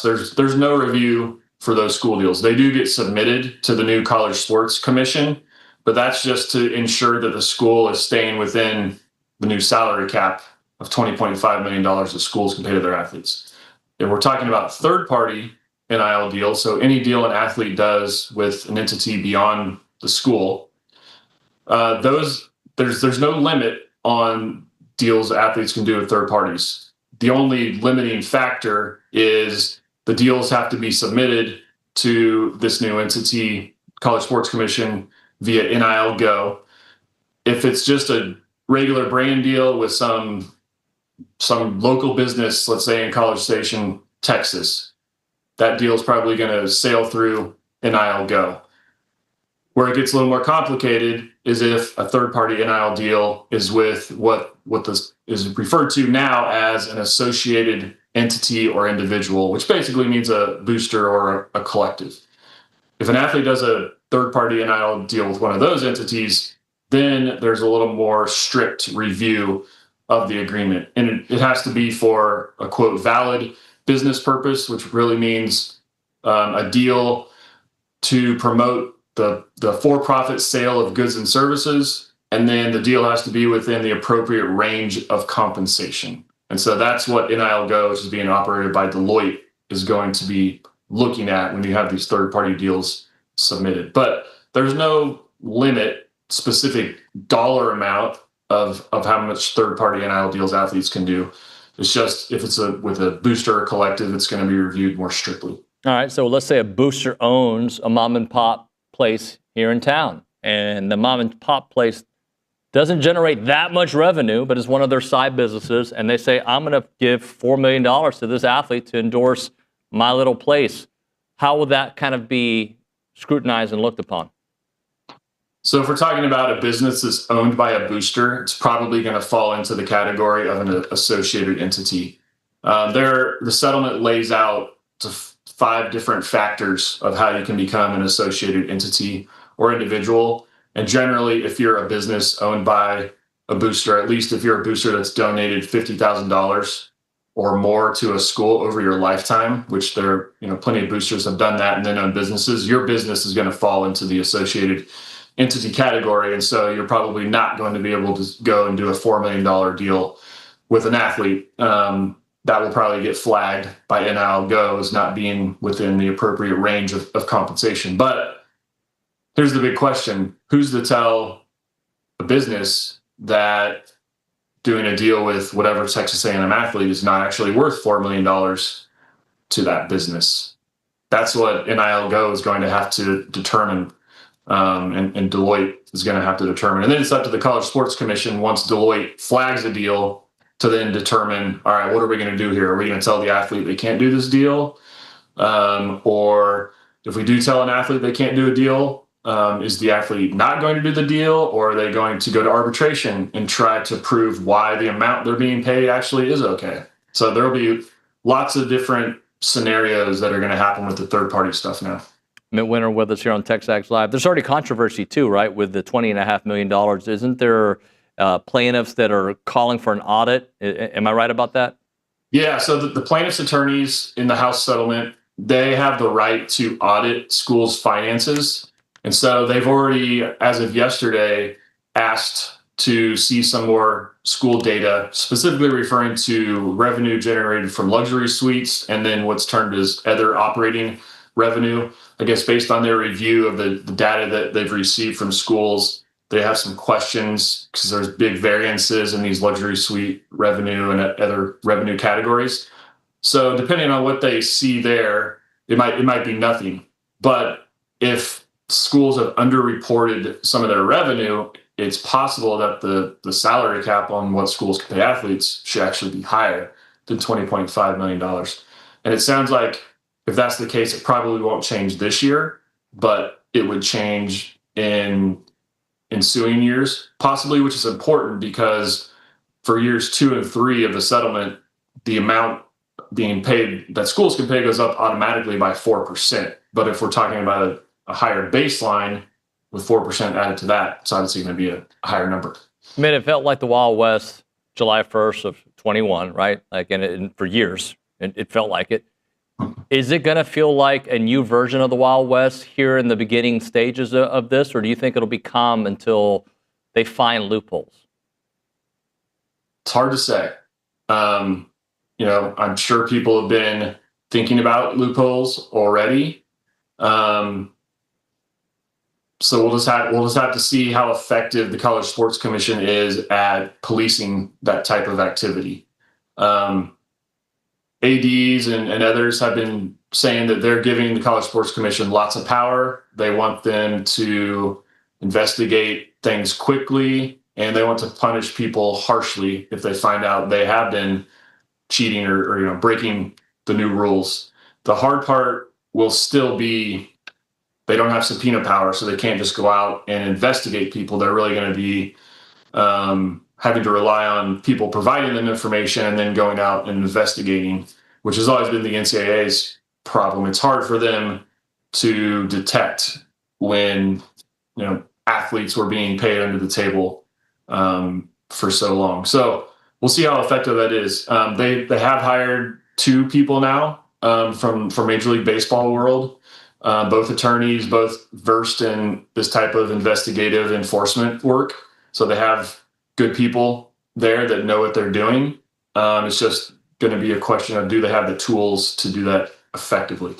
Mitt, help me understand what Kentucky's doing. They're spinning off their athletic department into an LLC, and is that potentially going to be a model that we see copied? Yeah, I do think we'll see that more.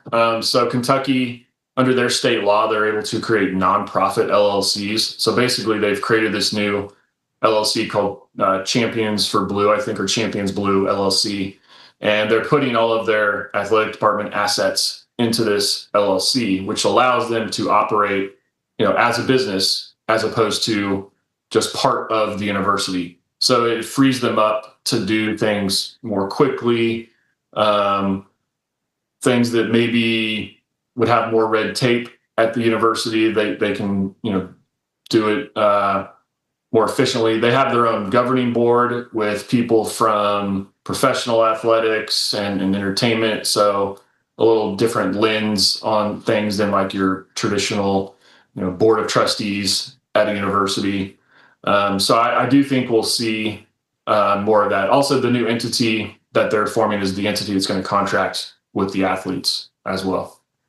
Do you see, I think last time we spoke, we talked about the potential future of these college athletes being employees. Do you still think that's a possibility, or is the NCAA going to try to figure out a way to not have that be the future? It's a definite possibility. And I think unless there's a federal law that says college athletes cannot be employees, I think it's likely to happen. The question is when.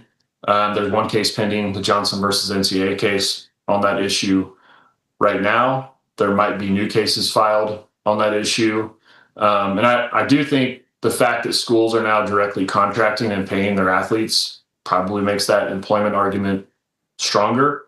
Obviously, the NCAA and most of the conference commissioners, at least, are still of the view they don't want college athletes to be employees. There are now some ADs and others in college athletics who are on the other side. They do want the athletes to be employees. And there was a really good article that Ross Dellinger wrote yesterday where Tennessee's AD told Ross and others his plan where at least some college athletes are employees and how the collective bargaining would work. So there's definitely a split view on that right now in college athletics, where in the past, I think it was pretty much, 99% said we don't want college athletes to be employees. Now, I don't know what that percentage is, maybe 75-25, but people are realizing that, hey, to actually bring the stability we want to college athletics, maybe we need to make at least certain college athletes employees. So a lot of it's going to really depend on what happens at the federal level, like I mentioned. So we'll see what happens with the law there. Last thing for you, Title IX, how's it going to be affected? What's the future going to look like with Title IX? And I think there's some cases going on right now. Yeah, so there will probably be lots of Title IX litigation. There have already been 2 appeals to the House settlement filed with the Ninth Circuit Court of Appeals based on Title IX. And those are arguing that the way that the back damages, the $280 billion being paid out as back damages in the House settlement, the way that money is being distributed does not comply with Title IX because 90%-ish of that money is going to male athletes, football and men's basketball players. So we have that. And then looking forward, there's probably going to be a lot of Title IX litigation arguing that the way schools are paying out their rev share dollars does not comply with Title IX as well. It's a gray area right now. Depends on who you ask. You can get different answers on how Title IX applies. Some people think it applies the same way you're supposed to pay out scholarship dollars, which is about proportionally to your male-female student population. So if you have 50% male, 50% female, then you should pay out your NIL compensation that way. Other people think, no, this is not covered by Title IX. It's supposed to be revenue sharing. So if football generates the most revenue, they should get paid the most of the rev share dollars, which is the way most schools are doing that. So there will be litigation, and to get a final answer on that, it'll probably have to come from the courts. Mick, great stuff, man. Thanks so much for joining us. We appreciate you. Enjoy the 4th. Yeah, great to be back. Thanks for having me. Thanks, man. All right, we'll hit a break here. We'll come back with a super short segment, and then the 10 o'clock hour, it's TexAgs Live.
All right, we're back. TexAgs Live. We're presented by David Gardner's Jewelers, Rollo Insurance Studio.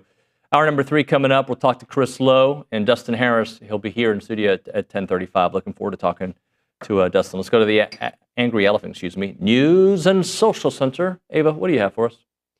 A&M's men's basketball coach Bucky McMillan announced that Andrew Kegley will join the Aggies as the senior associate athletic trainer. Kegley returns to Aggieland after 3 seasons as men's basketball athletic trainer for Mississippi State's sports medicine staff since the 2022-2023 season. He also spent some time in the 2021 season with Arkansas Little Rock. But also, in addition to that, he actually was working with Texas A&M men and women's basketball programs as an intern athletic trainer. Awesome stuff. Thank you very much. All right, as I mentioned, we'll talk to Chris Lowe on the other side. He's actually involved. I don't know if I'm going to ask him too much about it, but he was involved in that article that we were talking about Heisman contenders, and I turned it into who A&M's going to face. But he had a blurb on several of the opponents that A&M is going to face. We'll chit-chat with him about that. If you're looking for a reason to move back to Aggieland, or you're already living in Aggieland and need a new opportunity, reach out to the Association of Former Students. They have a lot of positions open from time to time in many awesome areas: marketing, fundraising, communication, sales. They typically have a lot of openings. They're the premier alumni association and the oldest organization supporting A&M in support of that Aggie network. They play a part in every Aggie story from Howdy to here.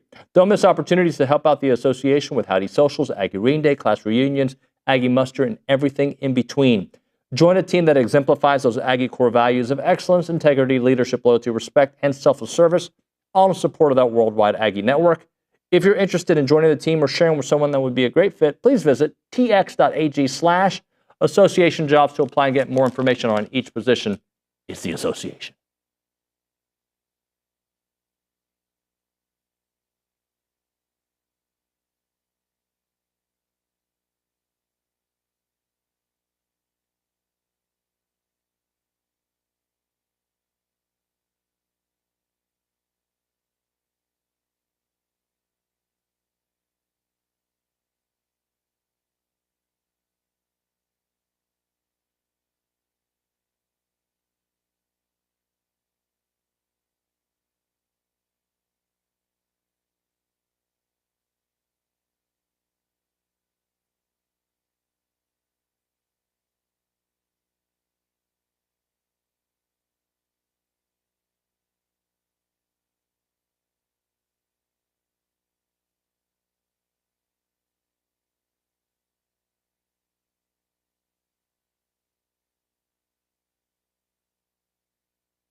I'm not going to spend a lot of time on this right now. We're working on Chris Lowe, but tomorrow, so we're just preparing for.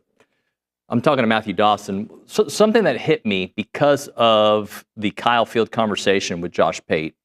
Something that hit me was that for A&M to be this kind of team. So Josh had A&M as the 11th, Kyle Field, the 11th ranked place to go play. For A&M to be the kind of program that we want them to be, they're going to have to start winning ranked games on the road. Okay? And the last time A&M won a ranked game on the road, where the other team was ranked, was 2014. Let that sink in.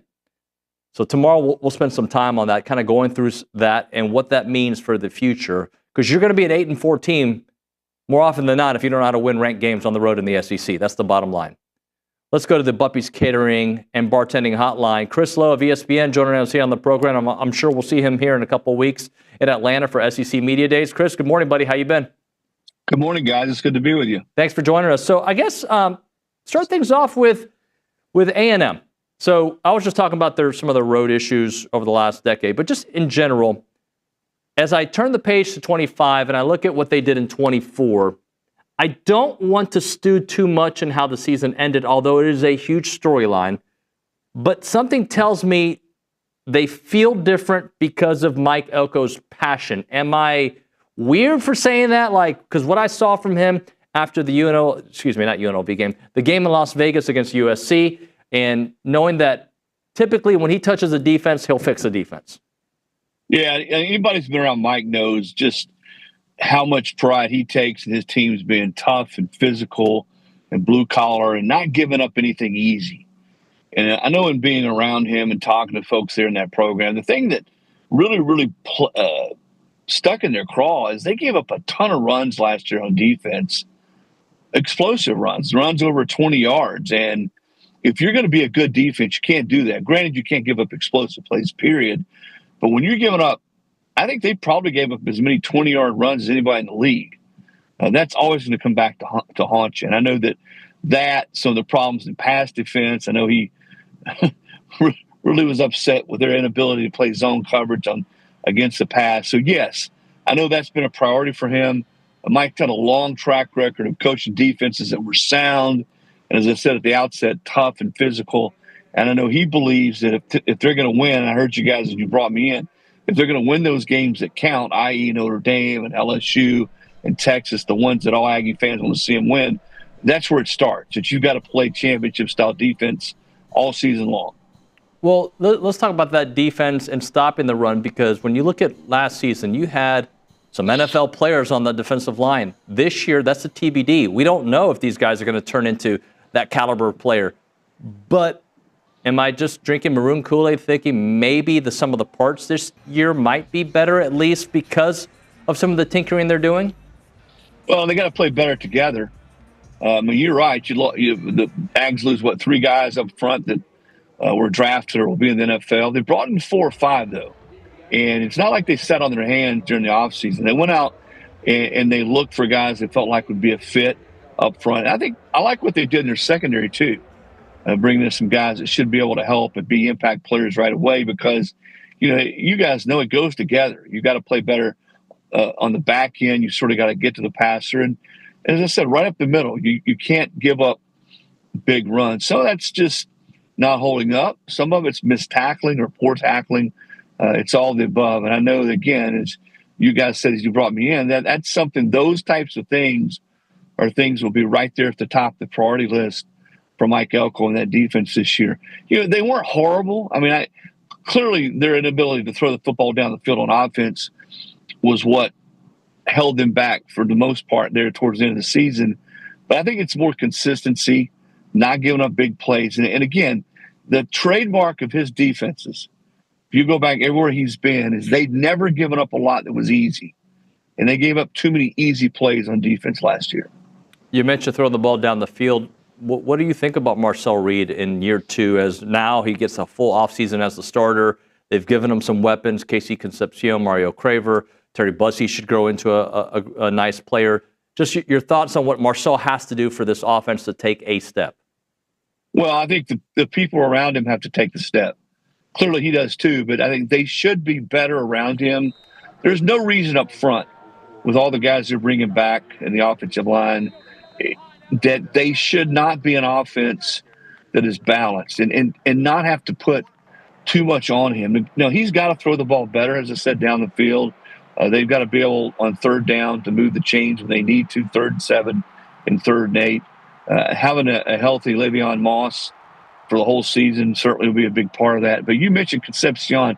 I can tell you guys from talking to coaches and people in the ACC that I know well, he was as, I want to say feared, but he was as respected a playmaker as there was in that league. His ability to make plays after the catch, his ability to beat people in deep pass routes. But just one of those guys that you got to know where he is at all times. And the best passing teams typically have that guy that you can throw 10, 12 yards downfield, break a tackle, and make it into a 25, 30 or longer type play. I think he's that kind of guy, and he's very, very good in the open field after he catches the football. Well, I recognize a lot of A&M's issues at the end of last season were on the defensive side, and they couldn't score against Texas. There's no doubt about that. But the team looked different without Le'Veon Moss. When he went down, they were a different team. Le'Veon should be healthy to go. Ruben Owen should be healthy to go. The offensive line you've already talked about. How about that running game and what that kind of support it can give Marcel and that passing game? Yeah, I mentioned Moss. I remember when I was there a couple of years ago. See, this is what Ruben's third year on campus. Is that right? Ruben Owens? Yes. This will be his second or third. How many years has he been on campus? Oh, sorry, I didn't misunderstood your question. This is his third year. That's what I thought. Last year he didn't get to play. Right, I know he didn't play last year. So it would have been 2 years ago I was there in the spring watching practice, or maybe it was the preseason, I can't remember. And watching him and seeing him, I remember thinking to myself, this kid has everything it takes to be a premier SEC running back. And sometimes it takes a while at that position. He's had, Moss obviously got hurt last year. He didn't play last year. I would be very surprised if he's not an impact player. And you look at running games, especially in the SEC, you got to have more than one. You got to have two, sometimes three, to make it through the season. I mean, if you're A&M, you're hoping you play 14, 15 games this year. And nobody anymore in college football makes it that many games with just one guy who's carrying the football 22, 23, 24 times a game. So you got to have multiple guys, and I think certainly Owens has everything it takes to be that guy. But when you combine those two guys with their offensive line, and you ask me about Marcel, that's going to be his best friend, is their ability to run the football on first down, to run the ball in the red zone, to run the ball coming off the end zone. Those times in the game when it's maybe the toughest to run it, and you're not having to ask him to throw the ball a lot on third and long, or you're not having to have to come back from 14, 16, 17 points down. So running the football, controlling the game, managing the game with the running game, I think will probably be as important as anything they do this year. Talking to Chris Lowe here on TexAgs Live. Something you said there, A&M fans should be hoping for 14 or 15 games this year. So, and that would mean either an SEC championship game appearance in a bowl or the playoffs. You think that's still possible for this A&M team this year? Well, I mean, if they play better down the stretch and don't sort of hit the skids, I think they're probably a playoff team last year. So a lot of teams can say that, and I know that's probably a bit of a cop-out. I'll tell you this about the SEC, from having covered this league for a while. There was a stretch there, and I don't know that everybody in the SEC wanted to admit it, where the SEC was top-heavy. Let's be honest. It was Alabama, Georgia, Alabama. LSU had that great year in 2019 when Burrow was there. The COVID year, really A&M got shafted. They should have been a playoff team that year. But other than those two or three teams I mentioned, there was a gap. There was a pretty wide gap between Georgia and Alabama and everybody else in LSU in 19. Last year, guys, we sort of saw the league bunch up. There were a ton of teams, and you saw it play out sometimes on Saturdays, that could have beaten anybody. Georgia gets plastered by 3 touchdowns by Ole Miss. Tennessee loses at Arkansas. Alabama loses to Vanderbilt. Texas A&M goes to the swamp, the second week of the season, and soundly beats Florida. Over and over again, you saw those types of games where you didn't see those types of games 2, 3, 4 years ago where maybe the 5th or 6th or 7th or 8th team was beating the 1st or 2nd team. So I think You will see more of that this year. I think there's a lot of teams. Texas and probably Georgia are going to be ranked the highest. I think Alabama will be better. Defensively in particular, I think Alabama will be better. But I still think there's a lot of teams, and A&M would be one of those teams where if they stay healthy, win some of the big games. They've got a tough road schedule. They play at Notre Dame. They play at Texas. They play at LSU. Those are tough games to win on the road. But if they play better and stay healthy, that's the thing. Going back to my 14, 15 games reference a minute ago, that's where you really see depth start to play in. You really do. When you're playing that many games, it's rare that you have your entire offensive line that you started the season with. Maybe you're down a cornerback.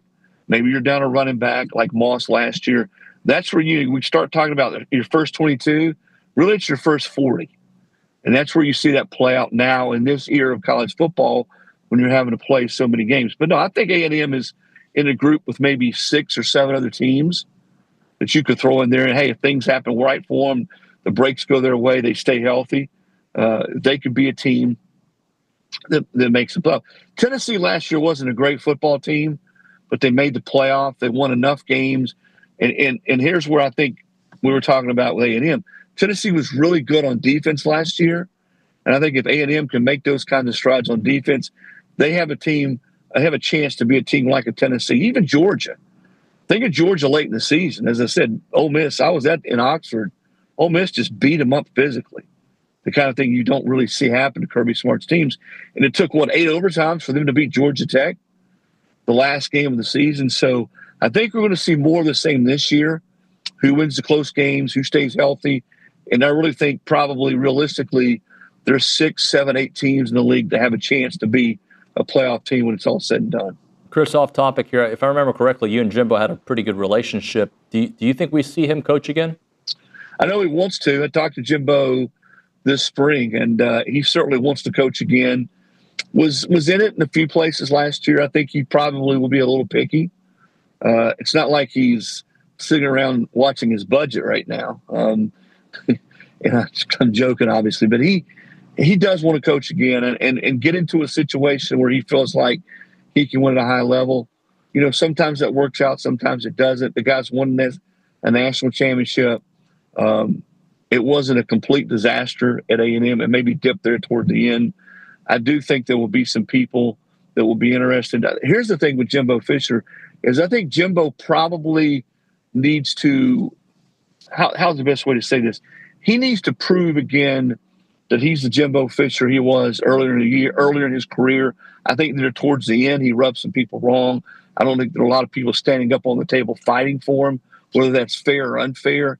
But if you talk to people around college football that coached with him, coached against him, Jimbo's a really good football coach, and he didn't win all those games just by accident and forget how to coach football. So I do think he'll get another shot for his sake and for whoever hires him. It's got to be the right fit, though. I don't expect you to remember A&M's schedule during the Jimbo run, but I still think a game or two different, he's still the coach at A&M. And I think A&M's in a better place now with Coach Elko. But I really do believe had they won that Ole Miss game right before the Mississippi State game when they fired him after that big win, he would still be the coach. But he's a little stubborn. And I think good coaches sometimes are, right? Because they believe in what they do. But I felt like he was a little too stubborn down the stretch. He wasn't a little stubborn. He was a lot stubborn. And Jimbo will tell you that. I think he was better maybe the last year or so at listening to people, but sometimes he didn't listen. And I remember coming and spending some time with him last spring, and he talked about that. But you're right. Nick Saban his own way was stubborn. Steve Spurrier his own way was stubborn. There are a lot of guys, Kirby Smart, are stubborn, but they're also, I think, the great ones, the guys that go on to win multiple championships, sort of know who to listen to and who not to listen to and when to listen. And I would say Jimbo will be a better coach when he gets back in based on what's happened here the last year he was out of coaching. I also think things always look different. It's easy to say this. If they would have they should have been in 20 over Notre Dame in the playoff. They were a better football team. They accomplished more. They had better wins. If they would have made the playoff in 20, I think a lot of the way we looked at his last few years. Now clearly at A&M you got to win more than 6, 7 games, 8 games. I mean, really, I think I read this recently. Since they got in the SEC, what do they averaged? About 8 games, 8 wins a year, and that's where I know A&M fans want to see this team take off and be a playoff team and win double-digit games and do it over a course of years and sustain it. But think how much differently all of us, his biggest detractors, those people who were indifferent, those people who were really in his corner, we would have looked at that program had they gotten to the playoff in 20. I agree with you. You mentioned Tennessee earlier, and that's the team that I look at from their 24 season and see a similarity to what A&M could be this year. But as we look at 2025 for Tennessee, the Joey Aguilar, I don't know if experiment's the right way to phrase it, but what do you think about this Tennessee team? Does Josh Heupel's offense have enough juice here to continue doing what they've done the last couple of years? They weren't really good on offense last year, to be honest with you. They were pretty pedestrian. And much like A&M, their struggles were mirrored A&M. They didn't throw the ball down the field. They had very few explosive plays on offense. They were built on defense. The defense carried that team, and I think they'll be good again on defense this year, but I think they are going to have to be more explosive on offense, and that's probably where Aguilar comes into play. I would say he'll be the quarterback. Jake Merklinger is a redshirt freshman that will compete. And Aguilar has played a lot of football. He's got a lot of experience. He's got some good numbers. I think the thing you point to with him is he cannot turn the ball over the way he did his last year at Appalachian State. He threw it to the other team way too often. And at Tennessee, with the way they want to play, and still lean on that defense a little bit, I don't think you can put that defense in those kind of situations over and over again. Tennessee would be in that group along with A&M, along with South Carolina, maybe even Florida, Ole Miss. We were talking earlier, maybe 5, 6, 7 teams. If things go right, they have a chance to get back to the playoff. But I would put Tennessee in that group.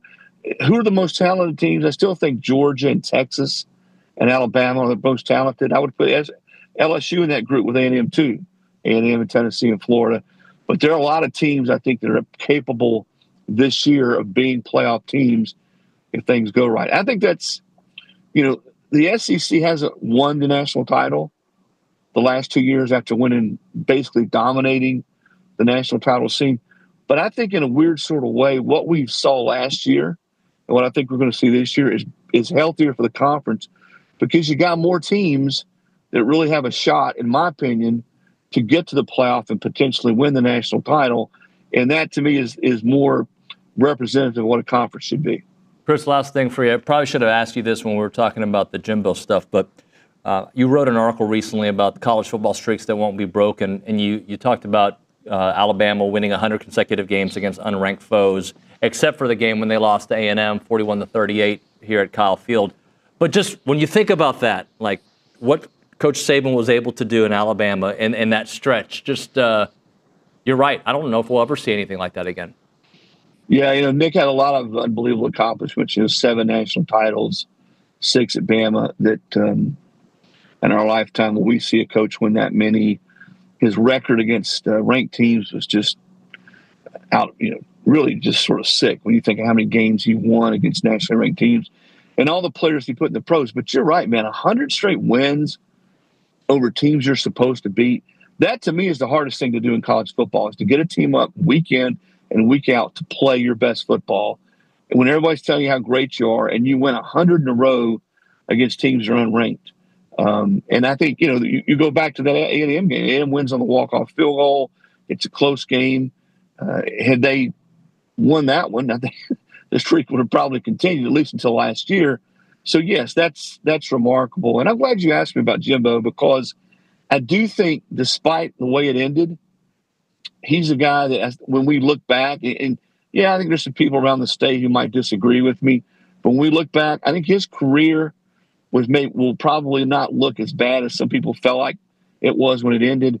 It just that the very end and not being able to get over the hump and win some of those close games and beating some of the teams that A&M should beat. Listen, Mike Elko was a terrific football coach. A&M was I think very fortunate to get him. He was really close to staying at Duke. After the whole Mark Stoops things went awry, Mike told me that he sat on that plane for a while before he made a decision to come. And the reason he did is because he sees the untapped potential. And he sees the resources, the fan base, how rabid those fans are, how hungry they are, the money that's available there in that program, the state you can recruit to. That's the reason he came, because of what he sees in the future and not what's happened in the past. And Mike wasn't scared of that. So I think that's why he is the right guy right now. And I'd be very surprised if A&M over the next 2 years doesn't continue to make progress. Chris, wonderful stuff. Thanks so much. We'll see you in Atlanta. Okay, guys. Take care. Thank you. Chris Lowe, ESPN, on the Buppy's Catering and Bartending Hotline. We'll hit a break. When we come back, an open segment, and then we'll talk with Dustin Harris. Right now, if your car was hit by that hailstorm a couple of weeks back or a couple of months back, you cannot trust some of the pop-up tents that are showing up. And they knocked on our door yesterday. Like, you don't need to knock on our doors, guys. Like, I don't like soliciting. Anyway, Closet Collision won't do that. They're here, they're local, they're awesome, and they specialize in paintless dent repair for hail damage. Those out-of-town pop-up tents are either going to be in and out or they're already gone, and that's a fact. Who's going to stand the test of time when your trim falls off, when there's any other issues? Well, Closet Collision will, because they've been here for 25-plus years, and countless customers have trusted them to bring their car back to showroom form. They have top-quality auto body repair there, and they want you to know that they offer that same quality of service and detail that you expect. That's the Closet Collision way. And you know the saying goes, you get what you pay for. Well, what you pay for at Closet Collision, you're going to be very, very happy. Call them up, 979-779-8399, or online, closetcollisionandrestoration.com. That is 979-779-8399, or online, closetcollisionrestoration.com.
Hey, we're back. TexAgs Live.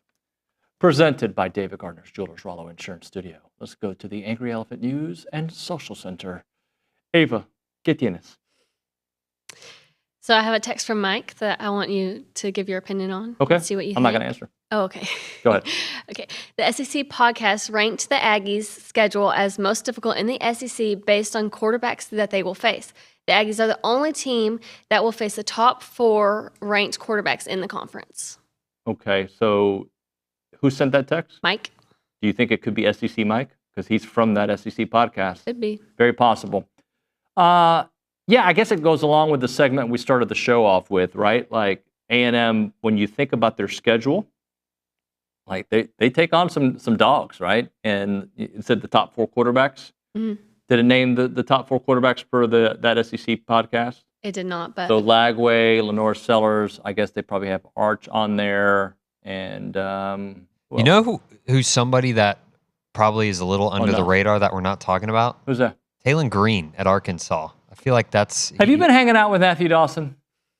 Yes, actually. But, yeah, I mean... You guys went and got ice cream I together? agree with him. Huh? Nothing.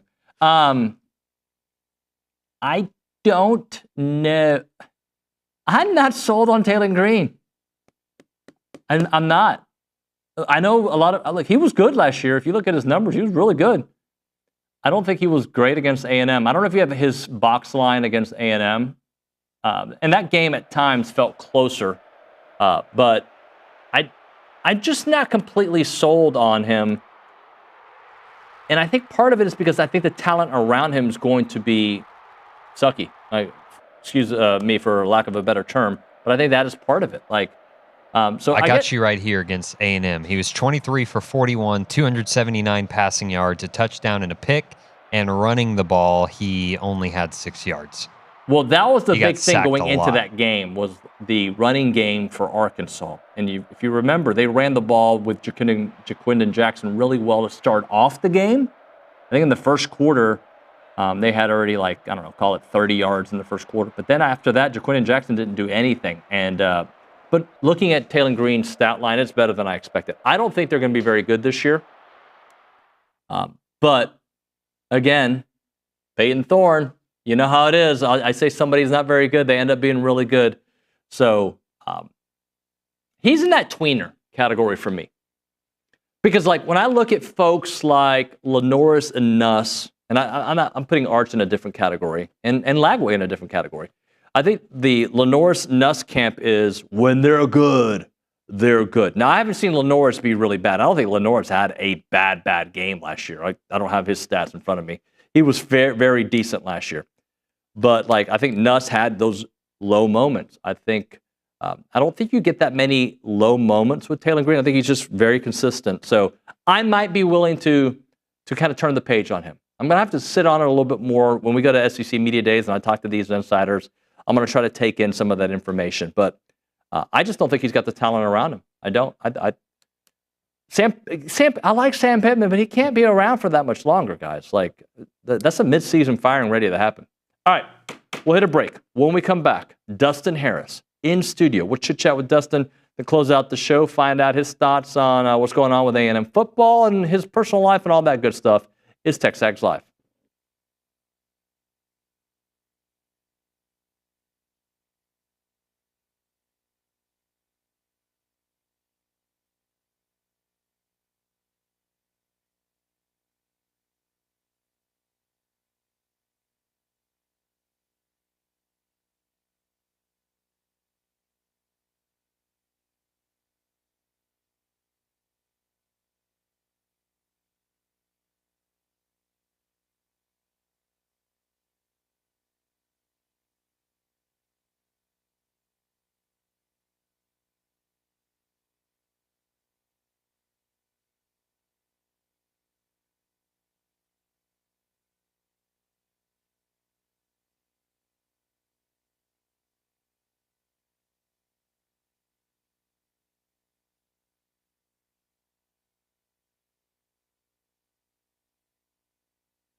You missed it a second ago, Dustin, but they just showed a picture of you. Yes. Did you see the one with the bleached hair? Oh, yeah. That was good stuff. Yeah, there's no more bleached hair. There's no more hair up there, period. It's all gone. TexAgs Live, presented by David Gardner's Jewelers Rollo Insurance Studio. Dustin Harris in studio with us. Catching up. We do this every offseason, man. So I heard you. Okay, I don't mean to be an eavesdropper. I heard something about a rodeo. So you got a rodeo coming up? Yeah, so I was explaining a little earlier, we sold our place and moved, and so I hadn't been rodeoing a lot, but I've got a couple horses that need to get them back in shape, so there's a potential we could be rodeoing starting next weekend. So have you always been into that?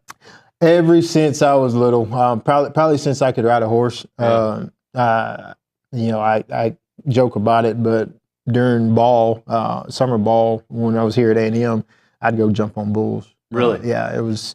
I had a couple buddies that I went to high school with, and it was just one of those adrenaline rush that I wanted to, jump on a bull. So I did, and I actually went to a couple rodeos for that. So, really? Yeah, it was pretty fun. Coaches didn't like it too much though. Did your teammate? Did you have teammates that were similar, and the ones that weren't similar, were they intrigued by it? So there was some that were similar, not many. Most people didn't know I did it. I kind of kept it on the down low. We'd go out to snook and rope, during summer ball and whatnot. But like once we started, training and got ready for the season, that kind of all cut out. So, but it was just a summer deal. Do you do everything, man? Because we were talking, and I had forgotten you were drafted to play baseball out of high school. Yeah, so I was drafted out of high school to the White Sox, and I ended up kind of wanting to stick around and let the family watch me play. So talked it over with my dad, and that's how I ended up at A&M.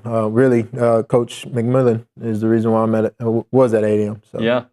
Do you and you still watch a lot of baseball? Take it in all the time, man. I watch the whole. My wife is she kind of gets upset at me because everything that's on is baseball when that's going. So, but college and pro or just pros? College mostly. I watch a little bit of pros. Watch the Astros a lot. Yeah. Watch the Rangers a lot. Tyler, who played for A&M. Was a good buddy of mine. I used to watch him when he was at the Indians. I've watched him a lot. So, it just brings out the kid in me. I still toss around the baseball with my 2-year-old. So, right. Yeah. Was it hard to watch Aggie baseball this year? Because they were at times it felt that they were on the path. Yeah. I guess you could take it back to the 2023 season for football. It was kind of one of those. It was, man, you're watching it and they're doing good, and then you just had to cut it off because it was like, God, no, why are we doing that? Yeah. But yeah, last year was pretty hard, and just to know that even with that season, the main season we had, going into the SEC tournament, they still had a chance, which was crazy. I mean, the offense, defense that we had, it was just trying to get the bats going. The pitching was outstanding this year, but it's just trying to get the bats going, and it was kind of rough watching the seniors go out the way they did, but I know they enjoyed it while they were here. Yeah, I know I did. Catch us up on the family, because you're now 2. Last time you were here, it was 11 months. Now he's 2. Yeah, he's 2, man. He's 2 and some change, and he acts like a 4-year-old, 5-year-old. He bosses everybody around. He bosses the wife around mainly, because I'm most of the time I'm at work, and but he's moving cows with me. He's riding horses with me. Any chance he gets to be outside, which I'm so grateful for. We're outside, so. I want to go back to your freshman year, because you started as a freshman, right? Yes, sir. Yeah, and we see that today in today's college football more because of necessity, because they may transfer. But like, how difficult was it to kind of like step into a starting role with some veterans on a team, and you just being a kid? Well, I actually give the credit to my high school, my years in high school, because. As a freshman in high school, I was starting on varsity, and you're having to step into basically, even then we'd call it a man role, to where you're going against grown up guys, in our eyes as a high school kid. So getting into college, when I got to college, I thought of it as the same process. It's the same thing NFL. It's the same process. You're going to be the youngest one on the field, but don't let anybody know that. Let them know that. Even though you're the youngest, you're the toughest one out there. And I was the smallest, to be honest with you. I was $155 coming in at A&M. Wow. So, and give all the credit to the trainers and the nutritionists, because I went from 155 to 170 to 175, 180 in a couple months. Right. So lost a little bit of the speed, but I was able to gain it. But the main process was just put the weight on first, and then we'll get the speed back, and it worked out great. Yeah, get your body acclimated to it. So I don't know if you've been paying attention to the news. Today is the new era of college athletics. The July 1st NIL now is all, there's going to be revenue sharing with the programs and their athletes. Can you imagine in your day some of the guys you played with? Remind the audience of some of the studs you played with. We had Von Miller, Von Miller. You had Gerard Johnson, Cyrus Gray, Swope. You had Johnny there. I think he was there my junior year, going into my senior year. And man, you had Mike Evans, Stephen Terrell, Stephen Campbell. You had some on the defense end. You had some dogs. Kirby Enos. We had some dogs. And to think of how the NIL is now, and to think that if we'd had that back then, how much more effort and, try you would have probably got out of a lot of guys. Do you think so? Yeah. That was actually my question, because I feel like almost when you're 17, 18, 19 years old and you get $600,000, $1 million, like money that I'll never see, right? Do you think that, I think there are some that I have to prove that I'm worth this. There's that group, you'd fall in that group. Yeah. And then there's a group I'll work on it later. Yeah, it kind of speaks to the guys that I played with, because the guys I played with, we played for pride. That senior group I graduated with, Sean Porter and all those guys, we had the mentality that, we weren't losing. We had already went through, our freshman, sophomore, junior year, not having, we had good years, but we didn't have that, that level of a year that we wanted. And I think if you threw NIL into that deal, you got guys playing for their life at that point. Because we were already proving ourselves as seniors, but to throw NIL in there would have been just another level for us. Is there a game or two that still haunts you? So I would definitely say our senior year, the first game we had, I do believe it was Florida. Our first game, we lost, and that was the whole Johnny Manziel Johnny coming out party. You almost had that one, and we should have. It was field goal after field goal after field goal, right? And we should have had that game. And to think that we lost 2 games that year, and we could have been in the playoffs. And looking back at that game, I actually, it's funny because I actually got taken out of the game for a freshman, Devontae Harris, good friend of mine, good buddy, his teammate to, forever. But I got taken out for a freshman because I had missed a couple assignments, and he did great, did absolutely wonderful. And then that's where we started rotating in, but that game right there haunts me, because just to know that senior class had one more year. Yeah.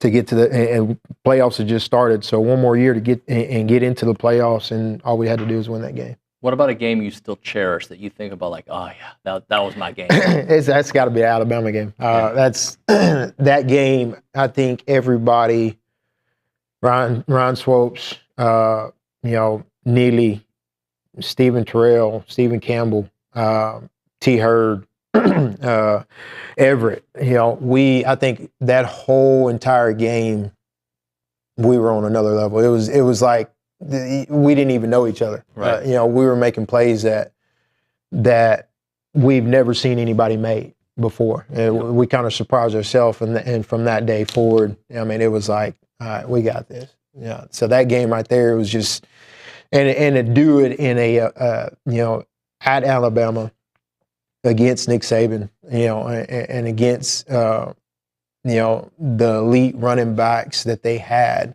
was insane. It was just eye-opening for me, to the point where when I got home, I didn't even go party. Right. I didn't even go have fun. I went and spent time with family and friends, and kind of cherished that moment, because I mean, it was just like you got people looking up to you and watch you. My parents made that drive. Yeah, they made the drive to Alabama, and actually, my parents made the drive to every game we had, even the bowl games. And after the game, to walk out and see your dad or mom or family member just like extremely happy. Yeah. I mean, my mom was crying, and she literally hugged every player that came out of there because she was just so happy. And my dad was just proud. Like he had finally seen a different level from me, and a bunch of the guys. Because I mean, he would have a talk with us before every game. I'd put him on speaker, and whoever I'm around, they would get to hear him. Yeah. And, he would just talk to us, and so it was kind of one of those deals that put me on another level. Right. That game. When you look at A&M's defense this year, this 25 season, how correctable is what you saw last year? Because as a DB, I'm sure you weren't loving what you saw. No, I wasn't. I went to one game this year, and it was the first game I ever took my son to, and I was just there to enjoy it. I was obviously cheering them on. I wanted them to win, but as a DB, looking from the outside in, it was there's a lot of mental mistakes that were made throughout the year, missed assignments. Missed coverages that can be fixed. Anything can be fixed. And I think Elko is gonna. And I said this last year. I believed in him when he came from Duke. After seeing what he did with Duke, I already knew he was gonna make a change, and it was gonna be different. Obviously, everybody knows. As a player, it's not gonna take 1 year. Right. So this year, looking outside in, I'm hoping that it's the next level. They're taking more advantage of the opportunity that they have. And once again, the NIL, yeah, I love it.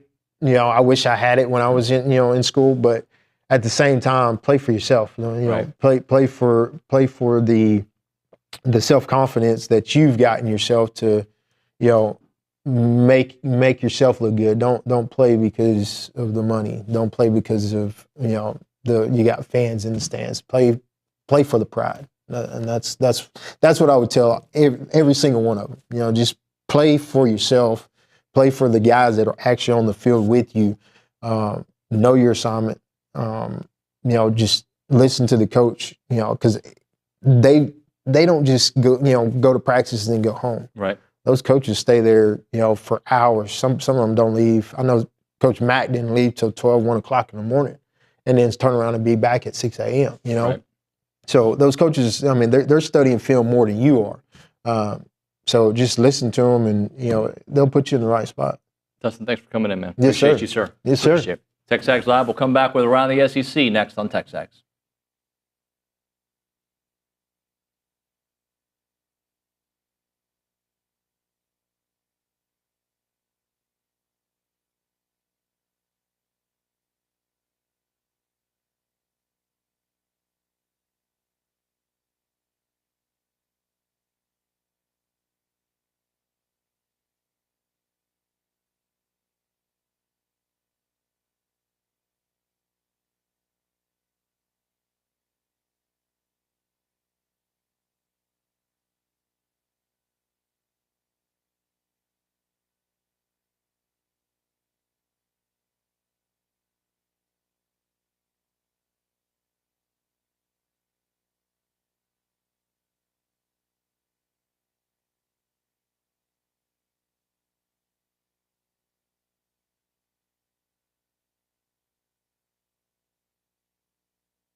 Time for Around the SEC, brought to you by the Jaxer Group. Nick Savage joining us here.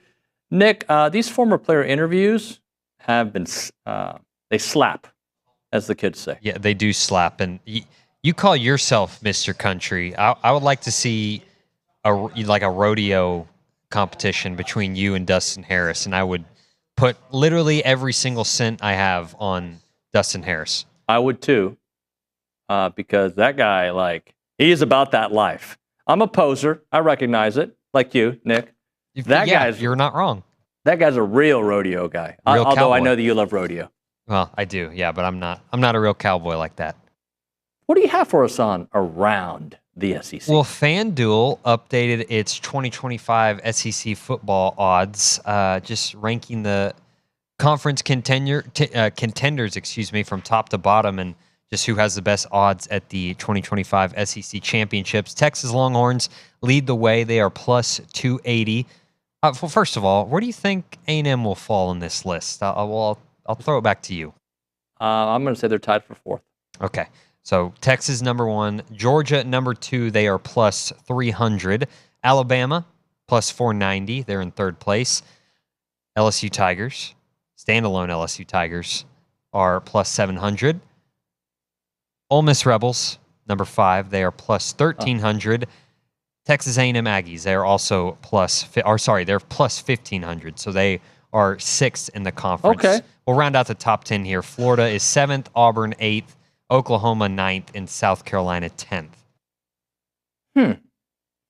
I don't necessarily. Okay, so give me we had Georgia and Texas 1 and 2. Was it Ole Miss 3 and LSU 4? Is that what I heard? Alabama 3, LSU 4, Ole Miss 5, then A&M 6th. I don't believe in Ole Miss this year.